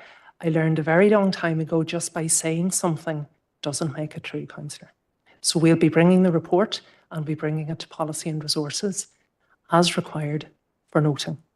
Councillor Gannon, in relation to your queries, the Council has made a decision regarding our representation. We are procuring that, we are delivering that in accordance with the Council's decision. Okay, I'm moving on. Anything else on 17? 18? All right. Chair, if it's in order, I would propose that we write a letter of congratulations to both our local drama festivals, Mid-Ulster Drama Festival and Enniskillen Drama Festival. I had the privilege, you did of course, in your capacity as chair, you will have attended both. And I attended Enniskillen a couple of years ago and got a great sense of its importance to the local community. Similarly, in Mid-Tyrone and in the Oma end, the Mid-Ulster Drama Festival is very, very successful. The two plays that I was able to go to, Glen and Maddie Players, it was a play themed on Alzheimer's, very powerful. Audience members they responded, and the adjudicator, Anna Walker, was tearful because she said she had a family member herself. And Prosperous Players, County Kildare, they're always excellent. Robert Massey, watch out for that actor, unreal. And of local interest then to us would have been Clanabogan and Pomroy, their audience favourites. And earlier today at the events working group, I just flagged up that in the next couple of years, the Mid-Ulster Drama Festival has designs on hosting an All-Ireland event. And just to note that, so I would propose that we write a letter of congratulations, perhaps to Dave Rees and to Patricia Nugent, the respective directors of the festivals. Thank you. Thanks, Barry, and certainly I would concur with you on the wonderful drama festivals in both areas and had the privilege to go along to meet before the drama festivals started off and hear about the plans and then be able to go on the last night of both of the festivals. And tremendous amount of work for small areas in both cases to be able to showcase such wonderful plays that come and year after year. So it is running for so many years now, and the amount of detailed work that has to be undertaken all year to be able to run them. And as Barry says, an opportunity to bring the All-Ireland Drama Festival to Carrickmore is certainly something to be noted on the book. So wholeheartedly support your comments there, Roisin. Thank you, Chair. I would like to second Councillor McElduff's proposal to write a letter for that. Thank you. Okay, thanks, Roisin. Are we all agreed, members? Okay, thank you. And anything else on 18, 19, 20, 21, and 2? That concludes the minutes. So we're going to move on now to confirm the minutes of the Planning Committee held on the 21st of February. So for accuracy, page 1, 2, 3, 4, 5, 6, 7, 8, 9, 10, 11, 12, 13, 14, 15, 16, 17, 18, 19, and 20. And Robert is proposing and Paul is seconding. Thank you. And then matters arising. Page 1, 2, 3, 4, 5, 6, 7, 8, 9, 10, 11, 12, 13, 14, 15, 16, 17, 18, 19, and 20. Okay, we're moving on then to 7, to consider the report of Environmental Services Committee meeting held on the 6th of March.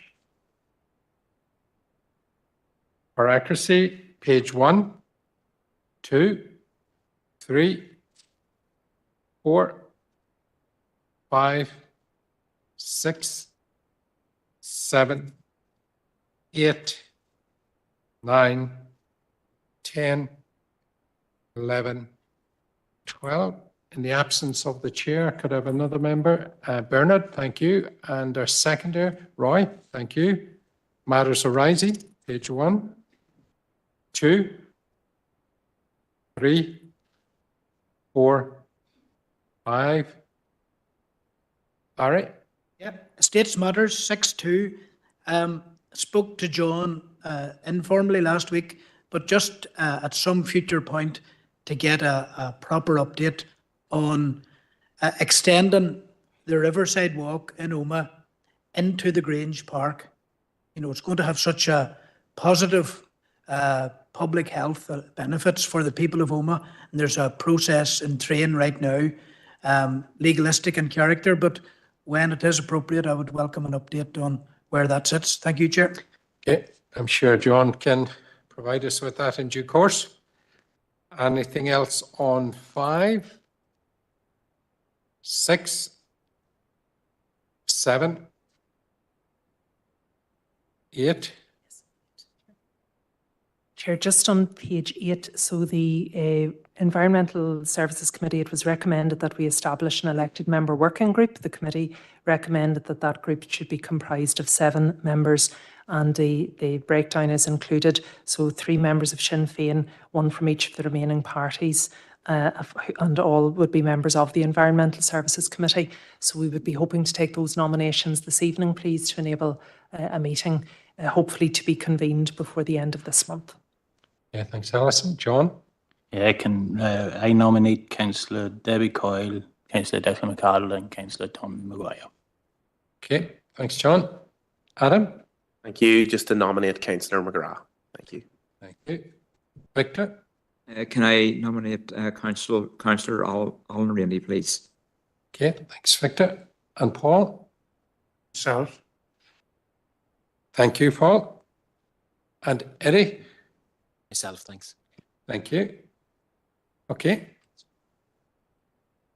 And moving to page 9, 10, 11, and 12.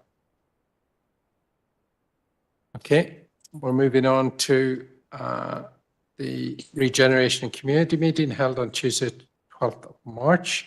For accuracy, page 1, 2, 3, 4, 5, 6, 7, 8, 9, 10, 11, and 12. And Mark is proposing, thank you. And Earl is seconding, thank you. And matters arising, page 1, 2. Mark? You, Chair, and it's in relation to 4.1 events and festivals. It mightn't necessarily surprise everyone that I'm going to raise the issue again of the Enniskillen and Omagh fireworks. I know I made the proposal last July. I made the proposal last July to reinstate them for last Halloween. Just bring up your mic there, Mark. Sorry. Thanks. It's in relation to the Halloween fireworks, and I know I made the proposal at last July's meeting to reinstate them for 23-24, so last October. And at that meeting, we were told there wasn't time. That subsequently transpired to be inaccurate information or advice as per documentation I received after that meeting. But Chair, it's in relation to that meeting of the events working group. Now, I've read the minutes of the working group and I've read the minutes of this committee, and very helpfully I see our party reserved our position on this. I'm not going to rehearse the argument and the debate again. I don't think, I mean, we're 2 hours into a meeting. I don't think we necessarily need to. The argument or the debate was well had last year. But again, Chair, all I would do is I would sum it up as this council, more and more people out there, the more and more people that I talk to are questioning really what they get from this council. I would see this council providing an event in both the towns of Omagh and Enniskillen to be highly popular. It's what the broad population out there would like to see. And I know it might necessarily be one of our statutory duties, but this council regularly, again, as per the previous discussion on 400,000 on a public inquiry, if this council decides that it shouldn't fund fireworks, then that is a decision I think that other parties within this council need to justify. Because as far as I'm concerned, and I know the figure of 48,000 has been referenced, I've looked into the costs and council officers have very helpfully provided a further detailed breakdown on that. I think there's real scope to lower that cost if necessary. But again, I would make the point up until the 31st of January this year, so 10 months into the last financial year, this council had already underspent to the tune of over £3 million. So the narrative that there's not money to do this is wrong. The council spent significantly less last year than it had planned.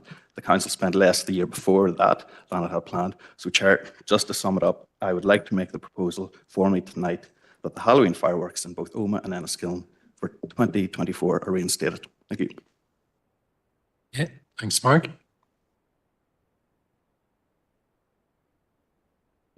Chair, just merely for the record to confirm that members were advised appropriately last year, and it's incorrect to state otherwise. And the council has already agreed a position in that we do not. We've just adopted the minutes, so we're not. The council agreed through the working group that we are not proceeding with the events fireworks. So it's a matter applicants can apply for sponsorship to do so. Victor? I don't see it the way the Chief Executive has put it across on Mark's proposal. I'd like to second it, please. Thank you. You can't, it's already been agreed, members, through the minutes of the group, so you can't redo that straight away. Alan? As a member of the Event Strategy Working Group, I want to abscond from this decision. And to be fair, Alan, you did voice that, and it was noted at the meeting. You were the voice of that opinion. Okay, so we anything else on 3, 4, 5, 6, 7,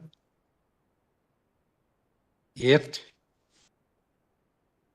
Just, Chair, on page 8, members of the Regeneration and Community Committee, it's regarding the council sponsorship of the Hotel Receptionist of the Year Awards to be held on the 22nd of May in the Killyheflin Hotel. So we have 7 nominations for that. The Chair, you're already accommodated, and the DUP nominations of Councillor Robinson and Councillor Hawkes have been submitted. The SDLP have confirmed they won't be providing a nomination. So we have 5 remaining nominations for this event, please. Okay, thanks, Alison. John? Nominate Councillor Barry McAuliffe. Okay. Victor? Thank you, Chair. Nominate Councillor Armstrong and Councillor Crawford. Thank you. Okay, thank you, Victor. That, by my maths, leaves 2 places. So what is a deadline for? Yeah, roughly within the next week or so. But we just want to get them in sooner rather than later. So if there's any other takers there, you can let the Chief Executive know. Okay. Anything else on 9? Just on page 9, in relation to the economic development, inward investment and economic development working group, and I know members will be aware of this from correspondence that is issued, but towards the end of April, Chair, you're hosting a return visit from the Mayor and a visiting delegation from Huangxi in China, which is our sister city.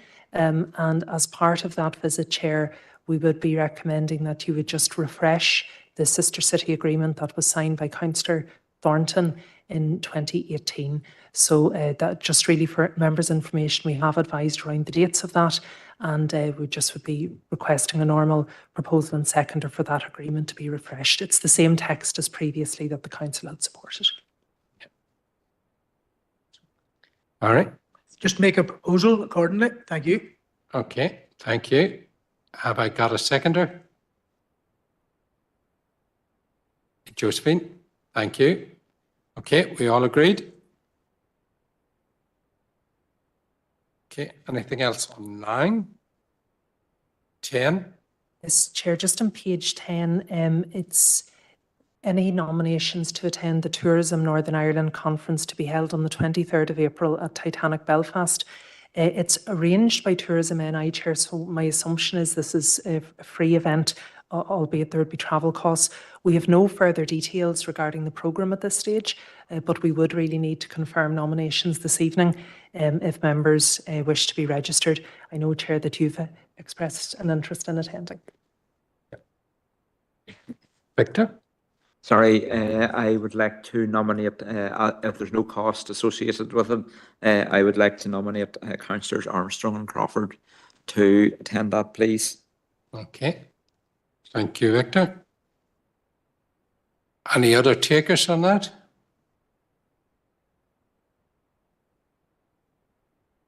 Paul? I'll come back in the morning to Alison or somebody maybe. Yeah, that's fair enough.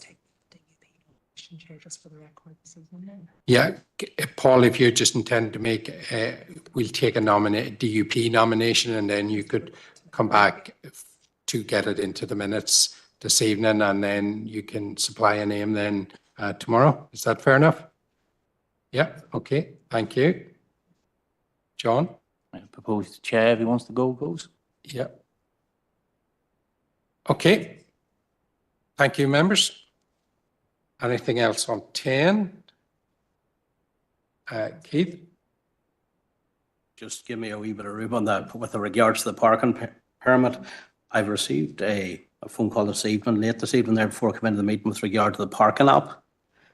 Is there ongoing issues with regard to extra charges and that wasn't on the last one? Okay, Keith, I'm going to have it on there. Any other business is a substantial there, so we'll take it all at that point. Okay, anything on 11? Well, okay, thank you. We'll go on to policy and resources. 13th of March, accuracy, page 1, 2, 3, 4, 5, 6, and 7. And Stephen is absent, so Josephine proposing, and seconder is Gavin. Thank you. For matters arising, page 1, 2, 3, 4, 5, 6, and 7. All right. I've kind of tried to figure out in those committee reports which one is most relevant for regulatory matters, you know, building control, environmental health. So which report or which committee should Environmental services. Environmental services? Or Environmental, sorry. Yeah. For environmental health, it would be regeneration and community environmental services. It would be building control environmental services. It's just in the, I think in the RNC report, I didn't see any scope for raising a major environmental health issue.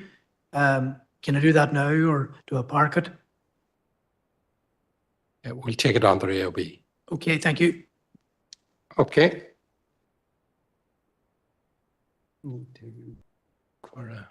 Oh no, it's 9. Yeah.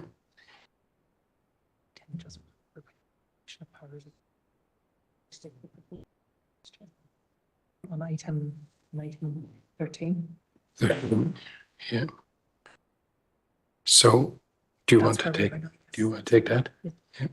Chair, sorry, just in advance of the consideration of the delegation of council powers to the Regeneration and Community Committee, if we could also include the recommendations from the Event Strategy Working Group meeting, which was held earlier today, the 9th of April, and that's to allow for the issue of letters of offer to the groups accordingly. So the papers will be available, but just we would include that in the request for delegation of powers, please. Okay, thanks, Alison. So bearing that in mind, delegation of council powers to following committees: Regeneration Community Committee to consider draft response to the Department of Agriculture, Environment and Rural Affairs first stage consultation on Enniskillen collection system review. Carla? I'm happy to propose that, Chair, and take it on board the Chief Executive's comments as well to incorporate. Thanks, Sarah. Propose. And have I a seconder? Diana, thank you. Okay. And then to no correspondence dated the 12th of March. No. Yep, Chair, thank you. 11th of the March. 11th of March, yep. Yep. So, Chair, this was just referenced earlier in the meeting. Members will recall we were due to have a meeting on the 29th of February with the DFI Permanent Secretary, which was postponed given the re-establishment of the Assembly, and the Executive and the Minister had then indicated his willingness. So the offered meeting date, Chair, is 4 o'clock on Wednesday, the 17th of April at Clarence Court in Belfast.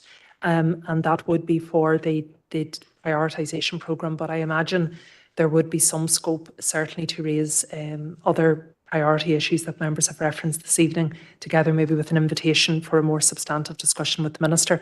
Chair, previously the following councillors were nominated to attend the visit with the Permanent Secretary, so we may wish to check just availability at this stage. So yourself, Chair, Councillor O'Reilly, Councillor Campbell, Councillor Coyle, Councillor John Feely, Councillor McNulty, Councillor Armstrong, Councillor Thompson, Councillor Roof and Councillor Deehan. John? Yeah, I'd be happy enough to propose we go ahead with the meeting at that date, and also with the members we have, but maybe we would not have proposal, leave a little bit of scope just in case one might have, drop out, we'll add in someone else instead, if that's okay. Okay. Adam? Thank you, Chair. Just a second, and just to propose Councillor McGrath to attend that meeting the new time works out. Thank you. Okay. Eddie? Thanks, Chair. Unfortunately, I'm out of the country on that date, so I won't be able to attend. Councillor Donnelly, I don't know if his apologies were noted before at the start of the meeting, but he sent apologies, so I can't say for sure his apologies would be sent in, but I can't say for sure whether he would be able to attend the meeting. Can I come back on that? Is that okay? Yeah. Of course. Yeah, no, that's fine. Paul? Councillor Thompson. Councillor Thompson attend, yeah. Lovely, thanks, Paul. Okay. Yeah. Okay, and our correspondence then dated 12th March from the Department of Agriculture. Mr. Chair, the council members will recall that previously adopted a motion in relation to bovine TB. We had correspondence with the Permanent Secretary, and then it was requested in the context of, again, the re-establishment of the Executive and having a Minister, that we would write to the Minister together with the previous correspondence, which we did, and this is the Minister's response. Okay, thanks. Mark? Thank you, Chair, and I'm happy to note the correspondence if necessary. I suppose, Chair, it would be a broad welcome. I do welcome the fact or the commitment made by the Minister that he's already engaged with the industry directly, which I think is very helpful in this instance. But the one point I would make would be, I don't think, I'm just trying to find it now, I don't think, and he talks about, it's in the third paragraph, a 2% reduction in the incidence rate locally is anything worth celebrating. And to be fair, I don't think that's what the Minister is doing. But I do think it's important that we recognise that the incidence rate at the end of, within the Enniskillen Divisional Veterinary area was 11.63% most recently. That is still higher than the highest point the Northern Ireland average ever reached last year. And last year was a record year for TB. So even at 11.63, even if it's down 2%, it's still at a much, much higher rate than many would consider feasible or reasonable. And the reality with TB, bovine TB, is it moves in cycles. So whilst it's going down now, in all likelihood, it's going to increase and it's going to come back even stronger and with a greater vengeance the next time round, unless there's direct intervention. So whilst I do welcome parts of the Minister's letter, I do think, if nothing else, but to keep the pressure on him and on his department. And I think we are in a particularly unique situation here in Fermanagh, just because things are so bad and so difficult within the Enniskillen veterinary area, that we write back again to him. And whilst we can welcome the further clarification that he and his department have provided on the eradication programme, it would be used. And whilst I appreciate absolutely that the Minister has given a number of these issues his due consideration now, it would be useful if we write back and ask him for a time frame of that consideration, particularly in relation to wildlife intervention. Because whilst he rightly in this case has taken some time just to review all the evidence, I'm sure the one thing that can't wait, as I say, is for the next time TB flares up. And as I say, I'm going back to the original point, 11.63%. It's still higher than the Northern Ireland average ever was last year, and it was a crisis point last year. So thank you. I'd like to make that as a formal proposal. That's grand. Thanks, Mark. Anthony? Yeah, thanks, Chair, and I'll second the noting of the correspondence and second Mark's proposal as well. And maybe I was reading you the letter as well, but I see there's no word of the compensation levels that they were hoping or going to take down. Just hope that the compensation levels are not lowered by anything. Just state that in the letter as well, if it's okay for the cattle, when they go down. Yeah. Do you want that included in the letter? Yes, please, Chair, if possible. Yeah. Okay. John? Thank you, Chair. It's been brought to my attention by local farmers in my area. They're taking animals to the abattoir, and it wasn't something I was fully aware of, but they're being identified as carrier animals. So they are being tested on farm and showing clear. However, they're a massive infector within their herd. And once they go to the abattoir and the animal's killed, then it shows up in their lungs. And then that's that farm closed.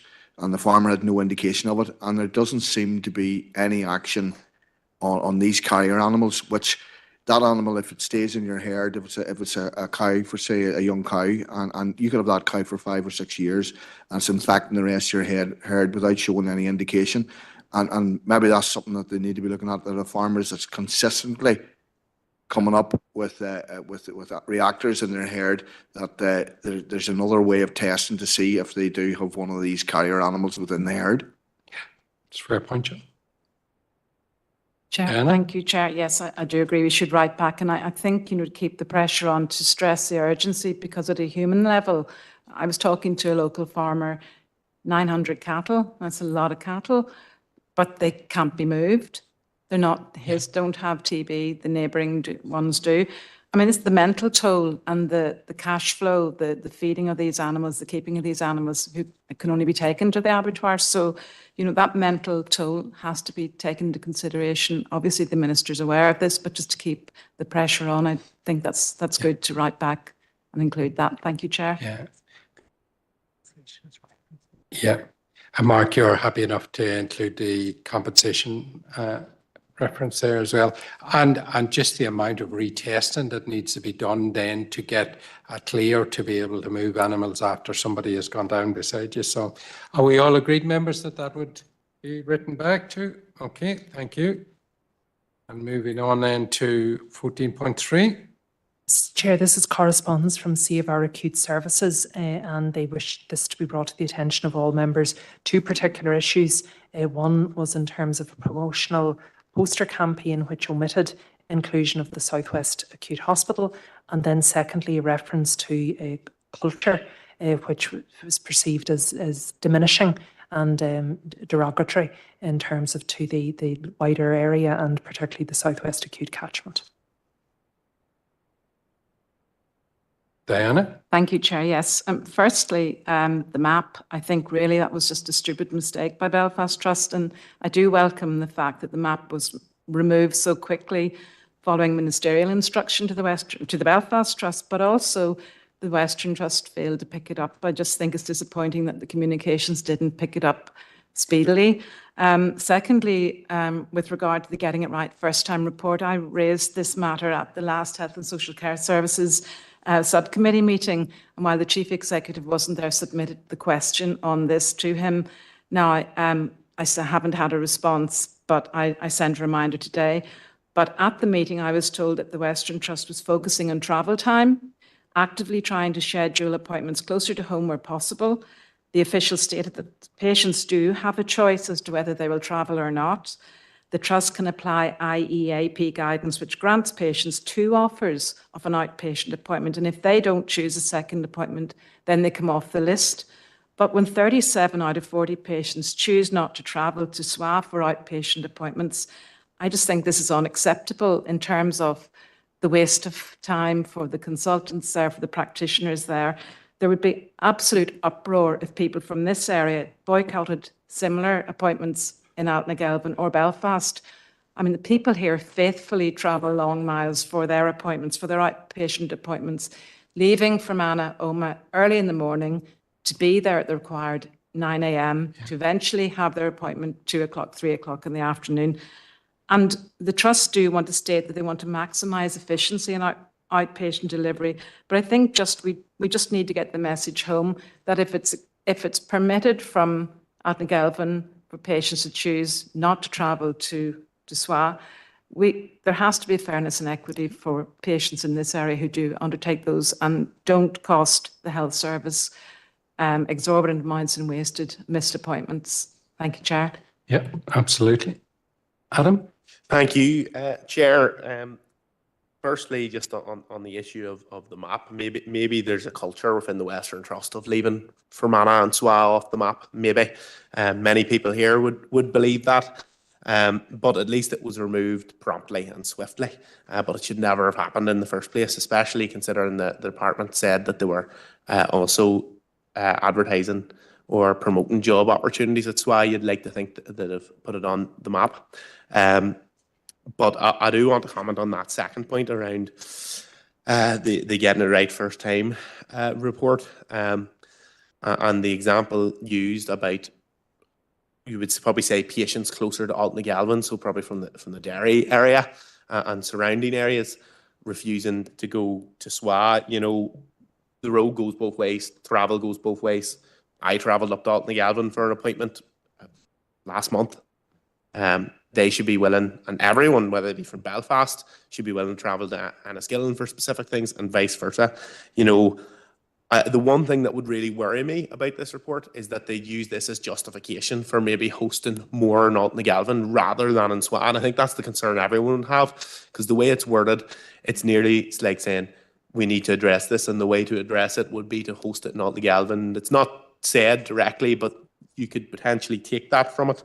You know, I would say to people from who were based in closer to Altnagelvin that refused to travel, you know, tough luck. If we refuse to travel, we don't get it. You know, they would be actively choosing a worse and poorer health service for themselves. And fair enough, that's their choice if they don't want to travel.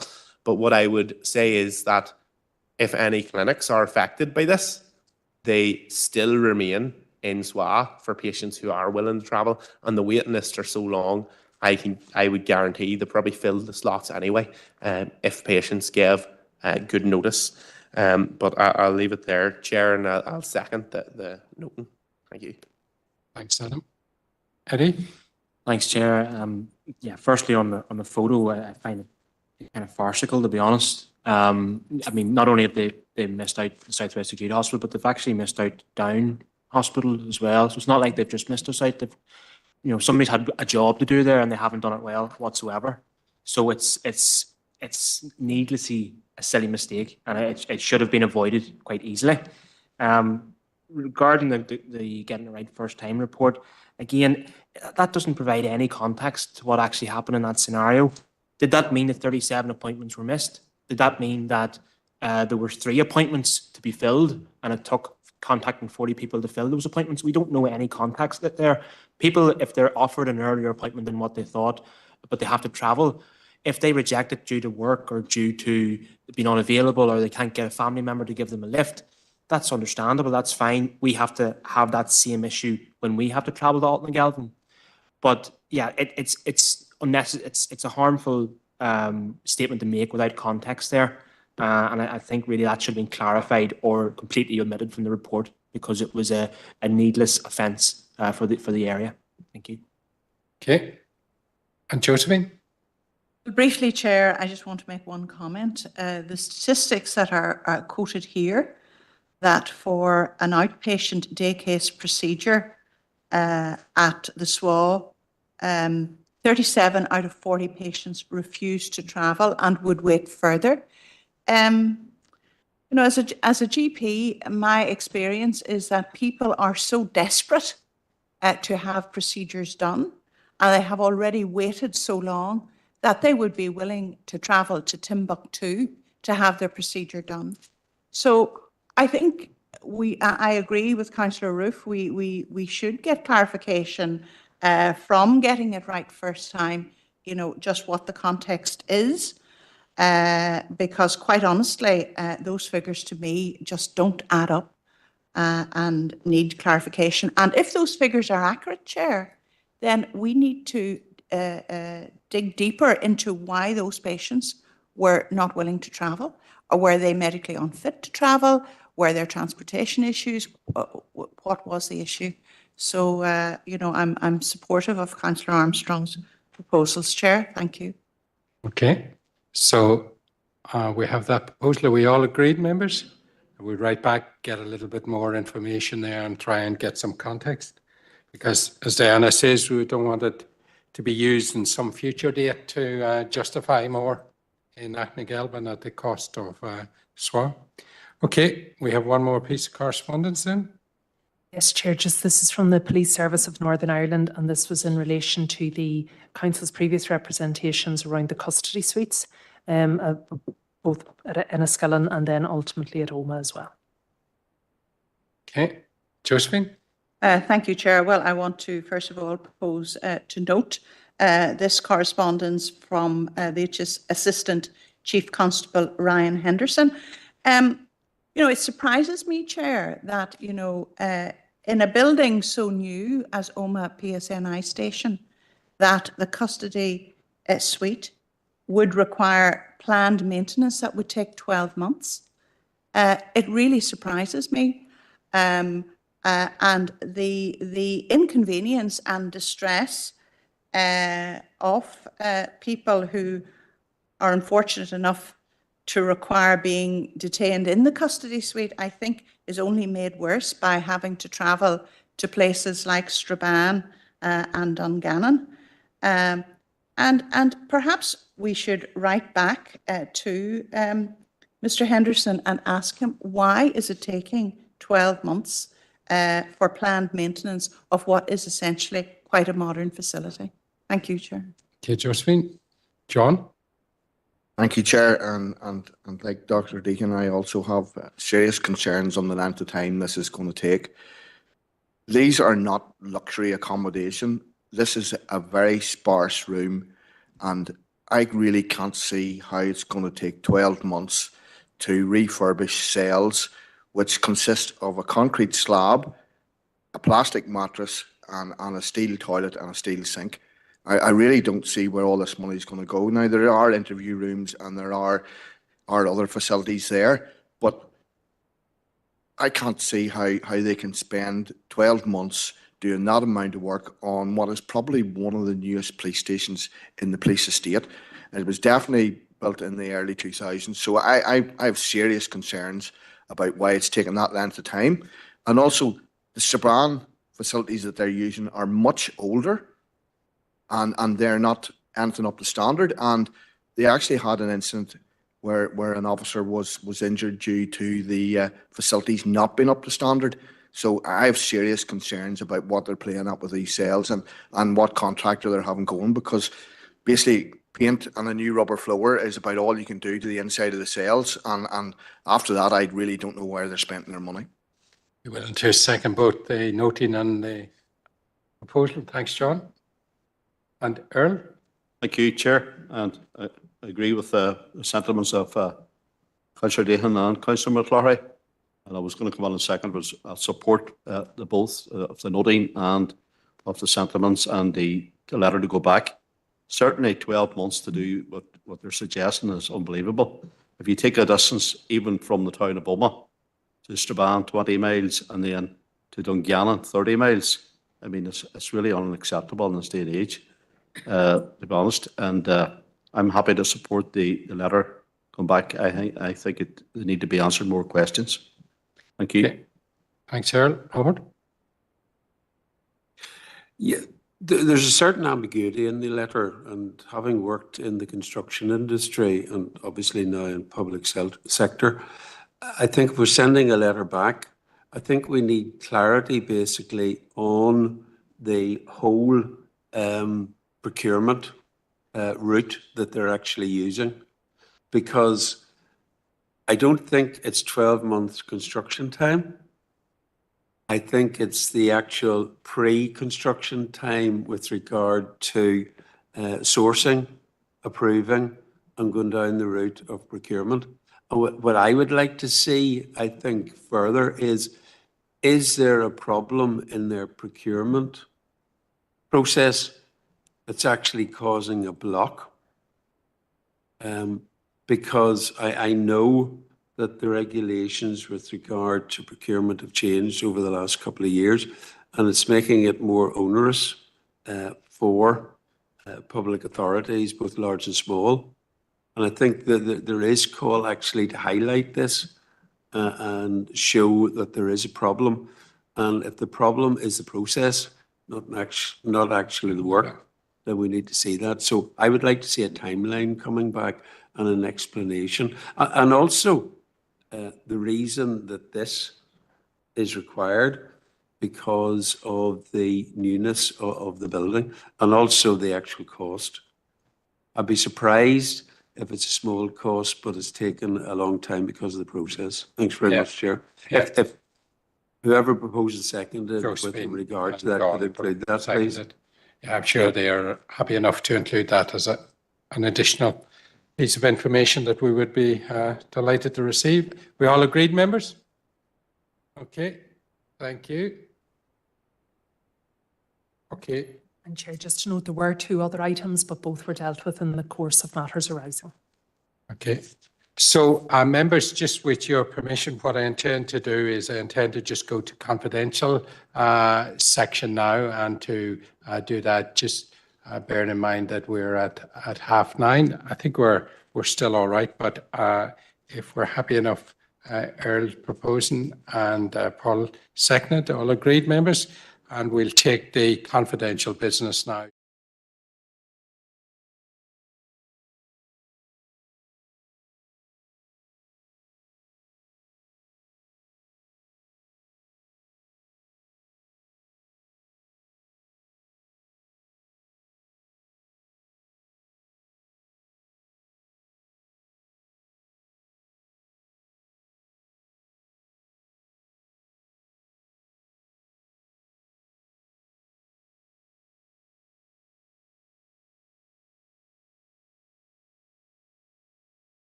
Okay, we're all out. So I'll ask Alison just to give us a little resume of what took place. Yes, thank you, Chair. While in committee, the Council considered and signed the confidential minutes of the Council meeting held on the 5th of March. There were no matters arising. Confirmed the confidential minutes of the Planning Committee meeting, the Environmental Services Committee meetings, and no matters arising from planning, and nominations were received for an income generation working group, and confirmed the confidential report of the Regeneration and Community Committee on Policy and Resources, and no matters arising were raised in either. And they'd also return to a matter discussed earlier in the meeting regarding insurance companies and associated matters. Okay, thanks, Alison. Can I have a proposal and seconder? Eddie and Diana, thank you. Okay, members, what I'm going to do now is just take any urgent or relevant business, and I have two here at the moment. Adam is first, so. So thank you, Chair. As has already been probably indicated by other members this evening, a large number of people have been affected by the changes in the off-street car parking. In particular to what I would describe as, and what the public are describing as, a totally unsatisfactory state of the Ringo parking app, which is being provided by the new company Marston. From personal experience, I can tell you, I agree with the vast majority of public opinion that this app is not at all satisfactory. Registration was difficult, full of flaws, full of technical issues. Took nearly 10 minutes to get registered on it, compared to the Just Park app, which took seconds to get registered on. And again, there was other technical flaws. Registering for parking, it doesn't sometimes, when I have used it, pick up that you are registering for parking, and you have to press it multiple times. And this has caused an issue where people have got tickets, even though they believe, and I could well believe from my personal use, they believe rightly that they did do the right thing to register for their parking. And I would say it's the app's technical fault has potentially resulted in many tickets, and that these tickets should not have been given, and that Marston and their app, or whichever is most appropriate to say, is at fault for these tickets, and it's totally unjustified and unfair to the public to have to pay them. In addition to this, I was completely shocked and appalled by what I could only describe as hidden charges, which in some cases, and in my own case, more than doubled the cost of parking. Now, I know maybe it's maybe 40p doubled or whatever, but it's still the principle of it, doubling the price with things that are not clear. At no stage in the registration process were extra charges explained in an all fair, clear, transparent manner around text messages. They say, oh, would you like a text reminder of your parking and stuff like that? I don't even want to be like, of course, I just don't want that. I forgot about my parking on the Just Park one time and paid for the full day unintentionally. It's happened to everyone. You'd be like, of course I'm going to do that, with no indication or no clear indication that there would be additional charges for this. And a lot of the public have been caught out in this. You know, people have said to me that the company are behaving like scam artists, trying to con people out of their money. And in my opinion, it's disgraceful that charges are not clear and not laid out. Furthermore, it's ludicrous that they're charging a convenience fee for using the app.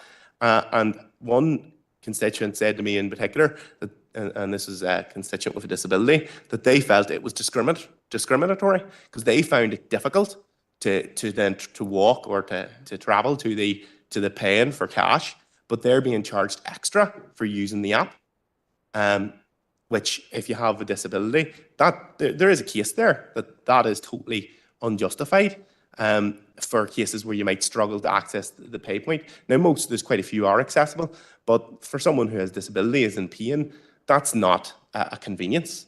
What I would like to look at and propose, and what I will say, Chair, is that before that is we as councillors were not presented the full details of this. And that was because it was a collaborative tender that was headed up by Belfast City Council for the eight councils, and that was presented to us in maybe a one-paragraph detail that who had been accepted for the tender, Marston, and I'm not pointing the finger at our own council officials, just to make that clear, that they believe that Belfast City Council would do the job properly and fairly. Now, we may need to discuss in confidential at a later point, a few points about that, because I would feel that Belfast City Council didn't do their due diligence on this. But I feel like that's maybe not for a massive discussion for public session, because there may be legal implications and contractual implications with that. So my proposal, Chair, at this stage is, and again, we might have to seek legal advice on whether these are possible within the realms of the contract, is that all fines since the 1st of April, since the Ringo app was introduced, are overturned, and if they've been paid, refunded by Marston. In addition to that, I'd be proposing that all fines are suspended until a solution is reached that we as a council are happy with. Furthermore, I would be saying that we would write to Marston to request that all these stealthy charges, such as SMS charges, are either removed with immediate effect, and that the convenience fee is removed with immediate effect. And as well as that, and further, it might need to be in council, that we as a council consider the terms of the contract and look at all our potential options going forward, whether that's looking at how the contract was procured, or if there is a scope in the contract to perhaps make changes. But that is the proposals, Chair, and I'm sure there'll be other councillors who have many other stories to bring to this. Thank you.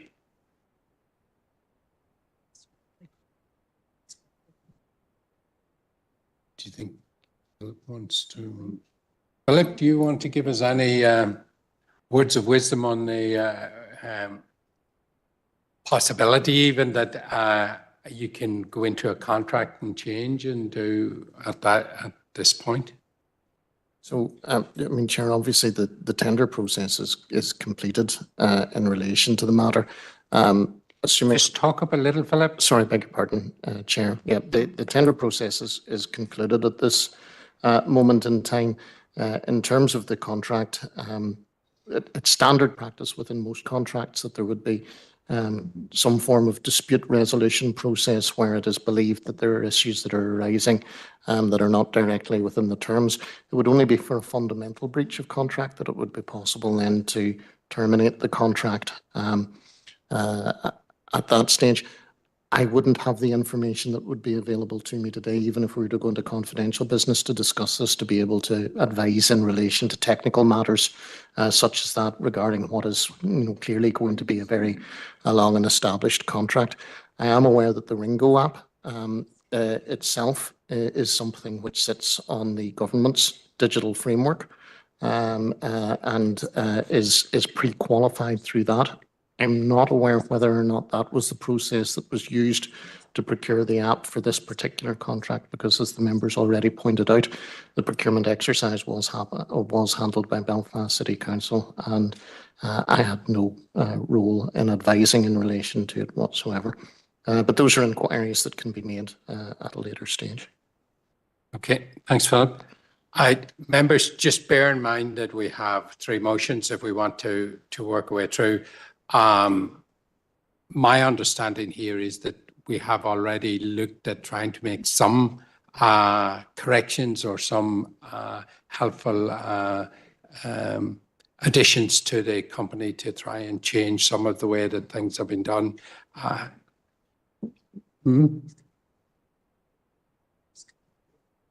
Yeah, John, you can actually detail a little of what we have talked about. Yes, thank you, Chair. And this was a number of the queries the members already raised, and other members have been in contact with me about similar concerns.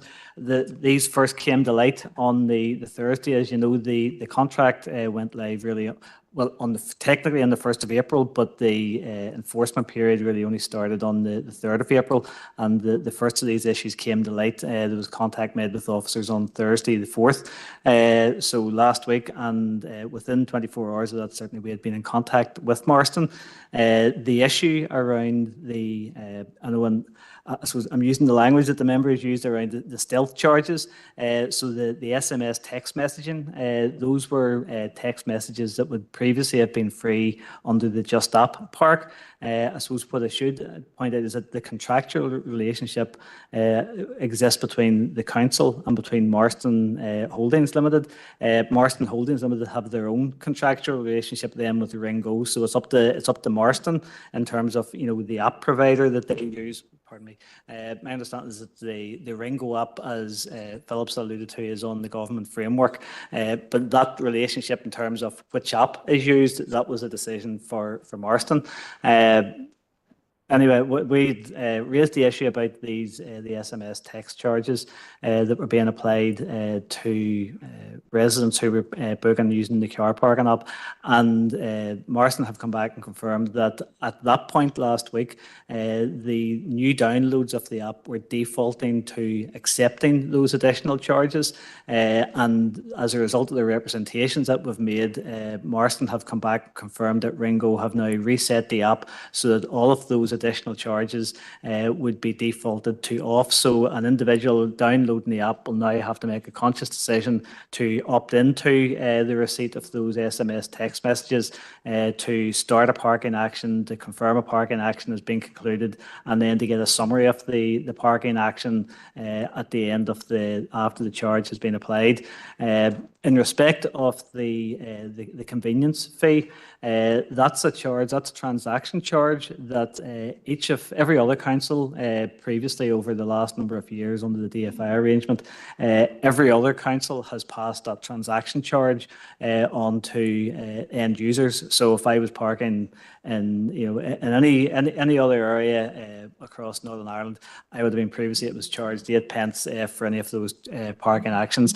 Up until the 31st of March this year, Fermanagh and Omagh District Council had absorbed that charge as part of this new contract, and as part of the discussions that were presented during the estimates process, we had highlighted that additional charge that it would be now passed on to the end user. So that's the 10 pence per transaction charge. We appreciate, and this was just 2 examples, that if you had somebody, and I should say for clarity, the parking tariffs have not changed. There has been no change, and I know that was something that concerned a lot of residents at the outset. The example given that was cited that an individual who was previously in charge, say 50 pence to park for an hour, and then with the additional SMS text charges and then the transaction charge, this looked like it had gone up to 90 pence, and I think that's what led to the concern that parking rates had doubled. In actual fact, the 50 pence per hour has remained the same. The balance was made up of 2 15 pence charges for SMS text messages and a 10 pence transaction charge. But that 10 pence transaction charge is for the action. So if you park for the full day and you've been charged £4.50 for a full day's parking, the transaction charge is 10 pence. The SMS, there have been, I know, some comments on social media that that was a stealth charge and money that was coming back to the council, or indeed that was going to Marston. The SMS text charges were charges that were being levied by the app provider, by Ringo.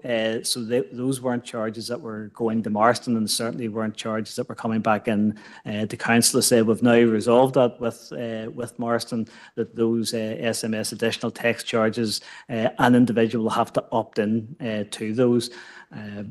And sorry, yes, and as regards the issue around the PCNs, probably there's 2 things that we're aware that there was a technical issue, and again, Marston and Ringo have confirmed that there was a technical issue with the mapping of some of the car parks, and I'm aware certainly of 2 car parks within Enniskillen where the 2 car parks had been mapped into the same area. So people who were starting a car parking action in, I think it was Shore Road West, that it was mapped to Shore Road East.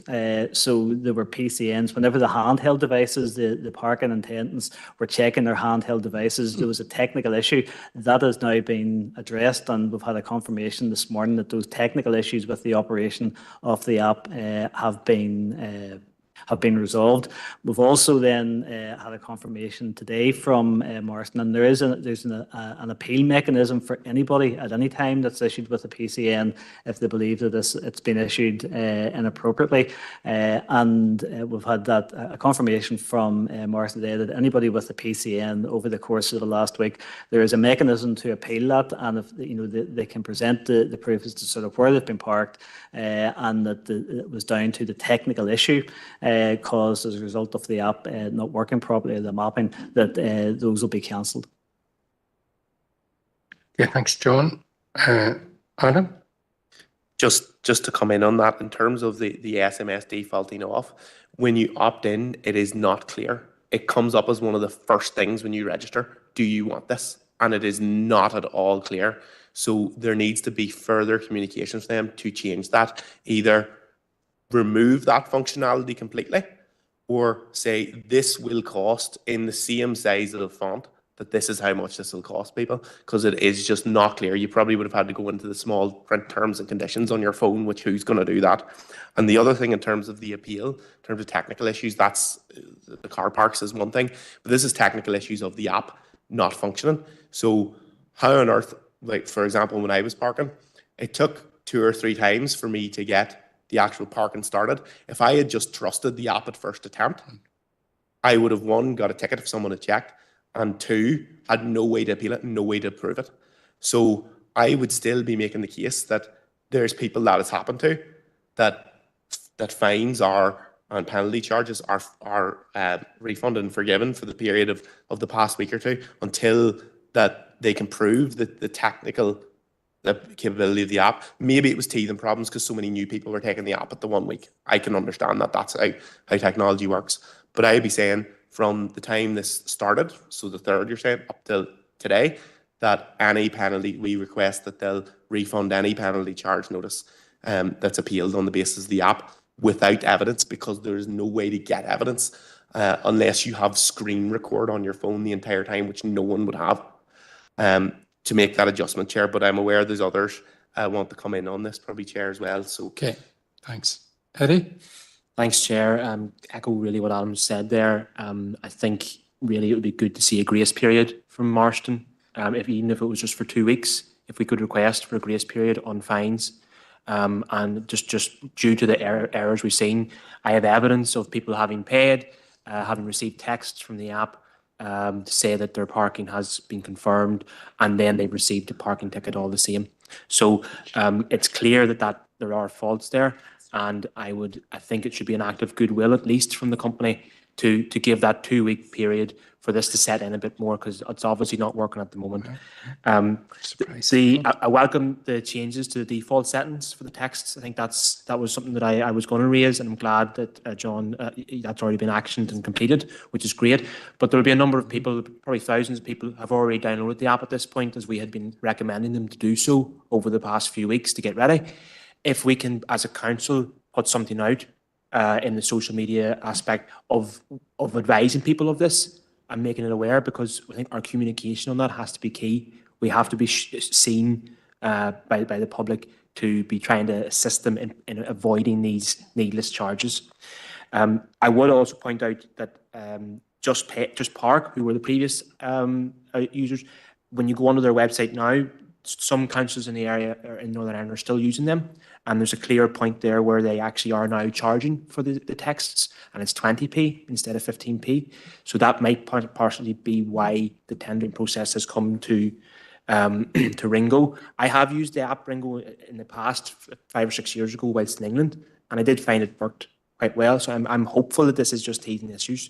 It's been around for a long time. And the last thing I just wanted to say was that we still haven't received proper detail on that tendering process versus what the other bids were. We would like to see some evidence of the other bids, who did Just Pay put a bid in and did it get rejected, or did they not take the tender process? If we could get some extra detail on that, that would be. I don't think we get it. Okay, I'm going to let Alison in, guys. It's entirely your meeting, so I'm just making you aware there's now 10 o'clock. You have 3 motions. 2 of them have already been in, so if they're not got now, they're lost. So I'm just making you aware. Alison, do you want to reply to that? I don't think we can. Well, Chair, no, very briefly, I think obviously we'll have to bring a more composite report, but it's just to clarify the point, the tender process, as members know, was undertaken by Belfast City Council. While we can obviously ask Belfast for further details, I don't know how much of that will be divulged, but I take on board the comments and queries, and we would reflect those through. But a lot would depend on their own processes also. Okay, Chair Sanson and Nolan. Yeah, just a quick question, just out of curiosity. I wonder if you could find out if the other 7 councils are having similar problems. Thank you. Okay, we can do that. Okay, so we're all in agreement that we would write on the various issues as outlined and see what sort of a response we can get. And John's obviously done quite a bit of work there and more to do, as they say. And maybe, Chair, just for completeness, that we would then bring a more substantive report on those matters relating to the procurement, the other issues and the other technicalities. But that will take a little bit of time. And as Philip's indicated, if there's also any potential around legal recourse that we would wish to explore, we would include that in that report. Okay, Adam. For clarity, just in terms of the proposal for the essentially refunding or forgiving of any penalty charge notices if they're appealed without evidence, can we request that that is done because of the technical issues and ask that it's accepted? Thank you. You've made that point. Okay.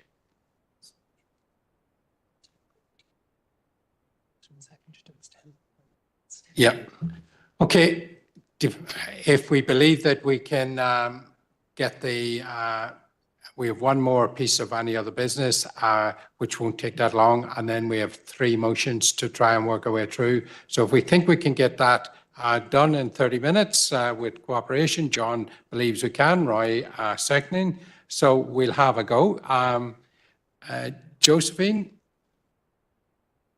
Thank you, Chair. Thank you for allowing me to raise this matter under any other business, and also thank you, Chair, for your email confirmation, Chair, that the Chair's reception for Omagh CBS is in hand. Yes. That I just had want to publicly acknowledge and congratulate the magnificent achievement of Omagh CBS in winning the Hogan Cup on 2 consecutive years. So thank you for arranging that celebration.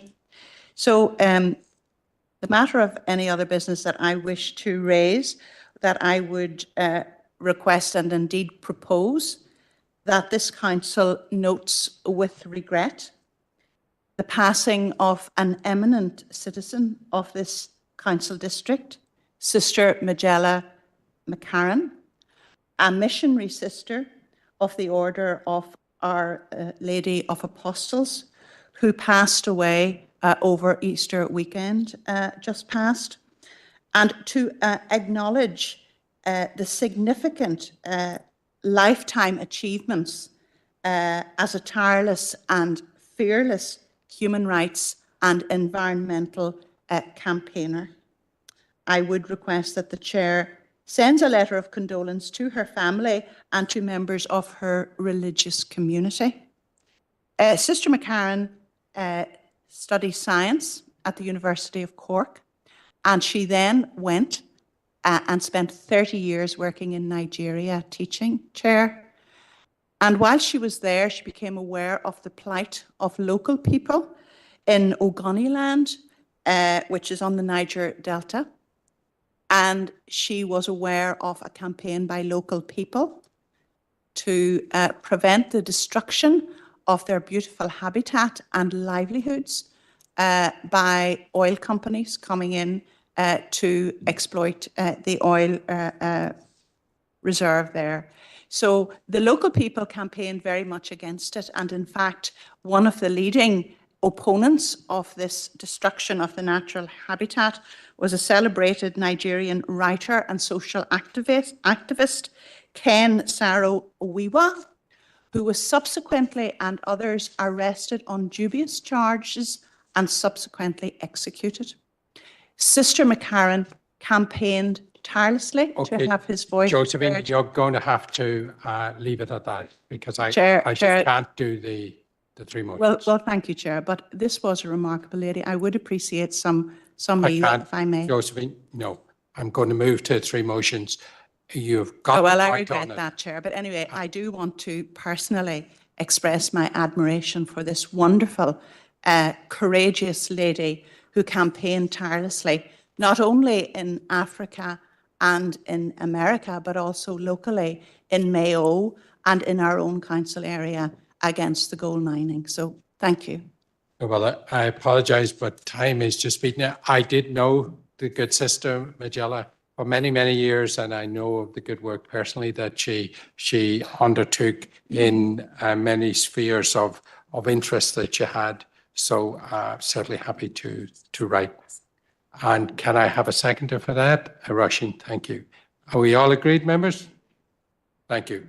Okay, and we are going to move to our first motion here. So this is utilizing modern technology to facilitate the driver tests, and that's proposed by Nolan and seconded by Dermot. So Nolan, floor is yours. Yeah, I'll just read the motion just for the sake of time. You don't need to read the motion, and I'd rather read the motion out if that's okay. okay, read the motion. Okay. Yeah, this council calls on the new Minister of Infrastructure to investigate utilising modern technology, including AI, to enable easy access to driver theory tests. This would allow the test to be taken digitally in a way that is secure and valid and would not require learners to travel to their nearest centre. Could DFI look into whether digital technology could be used in locations like libraries and other local hubs which already have accessible computers? This could be a cost-effective way to take the pressure off waiting lists, remove excess travel and create local jobs. It would also allow rural towns and villages easier access to tests, including in Fermanagh, which still remains the only county in the north without a physical centre. Thank you. That's it.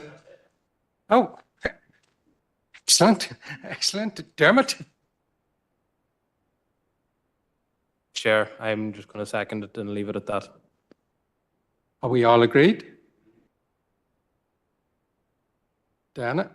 I was going to actually comment on this and thank you for bringing this motion, but I do think, and I do understand we live in an age of technology and alternatives, but I think the overriding consideration in this debate should be to enable drivers to possess the right skills and aptitude to drive safely on our roads to reduce the appalling number of fatal and non-fatal accidents. We need to invest in a community of responsible drivers to embed safe driving and road awareness to reduce fatalities on the roads in Northern Ireland.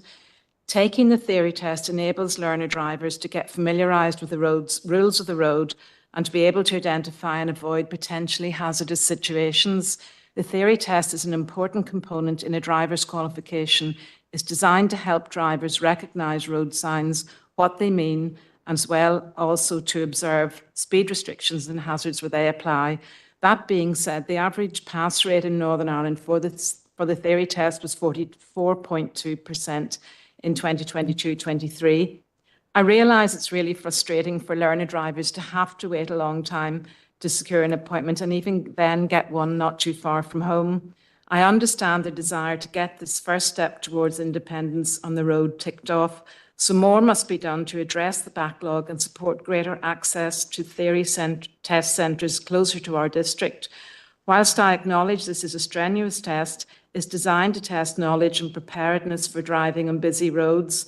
Experience shows that failure is mainly due to learners not being fully prepared, along with being nervous in a test situation.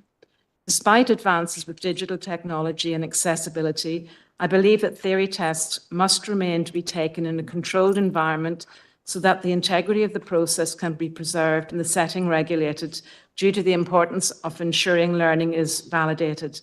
However, steps should be taken to make the process less arduous so those taking part can feel as relaxed and prepared as possible. Greater consideration should also be given for those with learning or mobility issues so that this process is as accommodating and accessible as possible. I would agree, however, with the motion proposers that since County Fermanagh is the only county in Northern Ireland without a test centre, this is something that urgently needs to be addressed.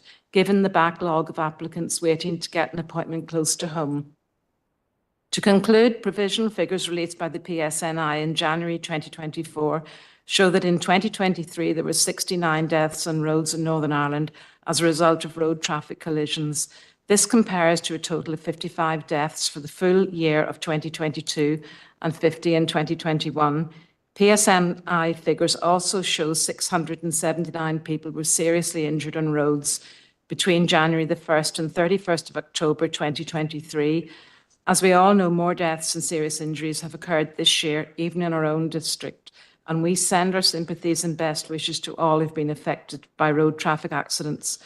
I understand the proposers wish to utilise technology, but the Os Unionist Party will not be supporting this motion. Okay. Yeah, so I have no other speakers indicating, so I'm going to go to Nolene to sum up there. Yeah, thank you for those comments and agreement. I just would like to make it clear that I am no way proposing that any of the safety features of the test are removed or diluted in any way in a secure environment. In fact, England, the DVSA are already looking into having this online thing, and I'm pretty sure in the south they may have been able to do that during lockdown. So just to reiterate, I'm not saying that the safety should be diluted in any way, but I think, you know, in 2024 we could move forward a little bit better for more access locally. And thank you everyone for commenting. Okay, thanks, Nolene. Okay, I take it the Ulster Unionists are not supporting the motion. Can I take it that everybody else is? Yep. All agreed there? So, okay, thank you. So with the exception of the Ulster Unionists, that motion's carried. Okay, so we go to our second motion. Thank you, members. Use of council facilities proposed by John McLaughlin and seconded by Victor Warrington. John. Thank you, Chair, and thank you for allowing me to bring this motion forward. This is around mainly end-ball sports, Gaelic football, association football and rugby football. The chances and opportunities for young people to take part in these sports have increased immensely over the last 30 years. Where previously it was the exclusion of schools, they're now able to take part on weekly competitive games against other teams in the area. However, we have seen, especially in the younger games now, we've seen a tendency for disruptive behaviour from supporters and players against match officials and members of opposing teams. And I think the people are losing track on themselves. These are youngsters. We're nurturing them. Every coach should be out there to nurture these young people and bring forward a joy and a love of the game that they're taking part in. And that's simply not happening for some young people. I personally blame the pundits on TV slagging off referees who are paid loads of money. I think they're giving people opinions that they really don't need. They don't understand that an under-8s game is not the Premiership, nor is it a final at Croke Park or at Healy Park or at Brewster Park. These are youngsters who are going out to learn and enjoy their game, and the same applies to Ravenhill and the Kingspan. We've seen incidents across all three sports. We've seen misogyny in rugby. We saw misogynistic towards a referee, a female referee. In Gaelic, we saw a match official stabbed, and in soccer, we saw a player assaulted on a pitch, and that's not acceptable. And parents, supporters, and those who turn up for these games need to understand it. And that's the main crux of this motion. I personally would love to see where age grade children get equal game time. If a child takes the time to turn up and train with a team, they should be entitled to get an equal amount of time on the pitch, irrespective of how good or how bad a player they are. But that's a personal opinion. I will never be able to do that with the parent bodies until they take that on board themselves. But I feel we as a council can reinforce the behaviour that we would expect of people using our facilities to take part in these sports, where the behaviour expected should be of the highest standard so that the young people can enjoy their participation. Thank you, Chair. John, Victor? Thank you, Chair. Well, obviously, I just want to agree with all John has said. As somebody who has followed a lot of local sport over the years, certainly for the age groups which John has been talking about, there can't be any room for this sort of behaviour. I know when people get out onto a pitch, sometimes the adrenaline kicks in and tempers fray and whatever, but certainly for the age groups which John has been talking about, there's no place for it, and it is certainly incumbent on the parents to ensure that it doesn't happen. So with that, I want to second the motion as brought forward. Thank you. Okay, thanks, Victor. Anthony?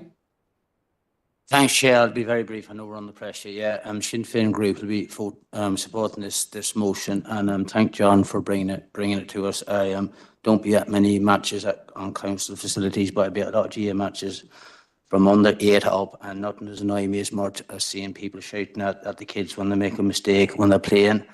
They're only there for a bit of fun. They're taking the whole fun out of the sport when they start shouting at them, putting kids off it. If any, you want to be encouraging the kids when they're playing any kind of sport. So support the motion. Thank you.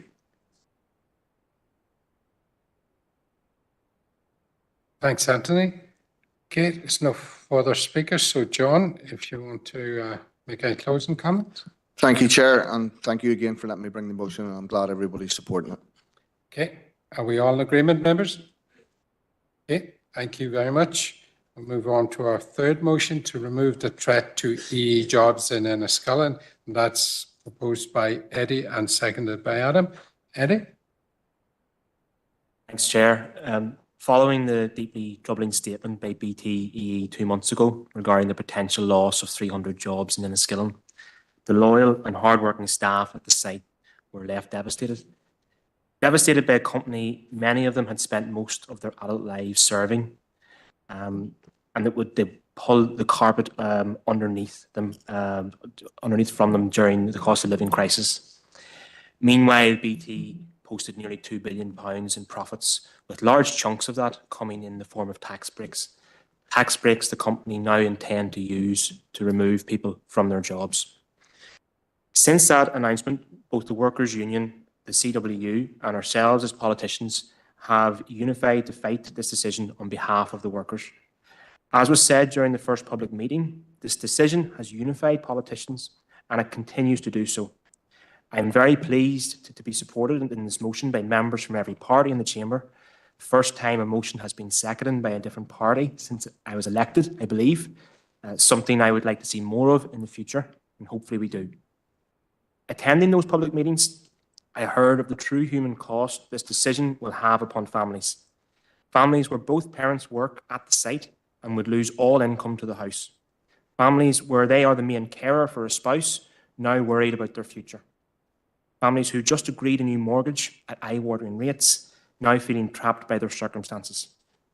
At the last meeting, I agreed to facilitate an anonymous survey of the workers, and I'm pleased to say that over 2/3 of them filled that survey in, and the results were clear. At least 3/4 of all staff do not want to leave under any circumstance, but they felt pressured to sign a document that removed their job, and they did not feel supported by their employer. Messages left by staff anonymously on that survey spoke to me loud and clear of the desperate sadness this decision has caused, and the atmosphere on the deadline of that document to be signed, it was deemed like a graveyard in the place of work. These are not the tactics of a good employer, and they should be roundly condemned by all parties. Any decision to make 300 people redundant in a rural location like Fermanagh will sting, but these are great jobs. Jobs that will provide stability for families, enable mortgages to be paid, holidays to be booked. But importantly for the town of Enniskillen, they pay for nights out, for nice lunches, for shopping sprees. Millions of pounds from these jobs go into our local economy. We have seen our town flourish and expand over the last number of years, but we cannot be under any illusion. Plenty of businesses have been struggling and continue to struggle due to the cost of doing business crisis.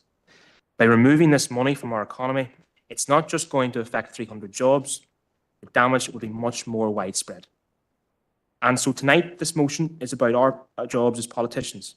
We all know that BTE are a private business, and it is up to them to make business decisions. But we must leave no stone unturned in our bid to save these jobs. The Economy Minister has been widely supportive of this cause, but it is clear this has not been enough. We therefore call on the Office of First Minister and Deputy First Minister to address this issue, the Secretary and Shadow Secretary of State to provide statements on the issues, and most importantly, to support a rally this Saturday in Enniskillen, organised by the CWU to show solidarity with the affected workers. I hope to see many of you there, and I look forward to the support from the community and local businesses. Thank you, Chair. Thanks, Jenny.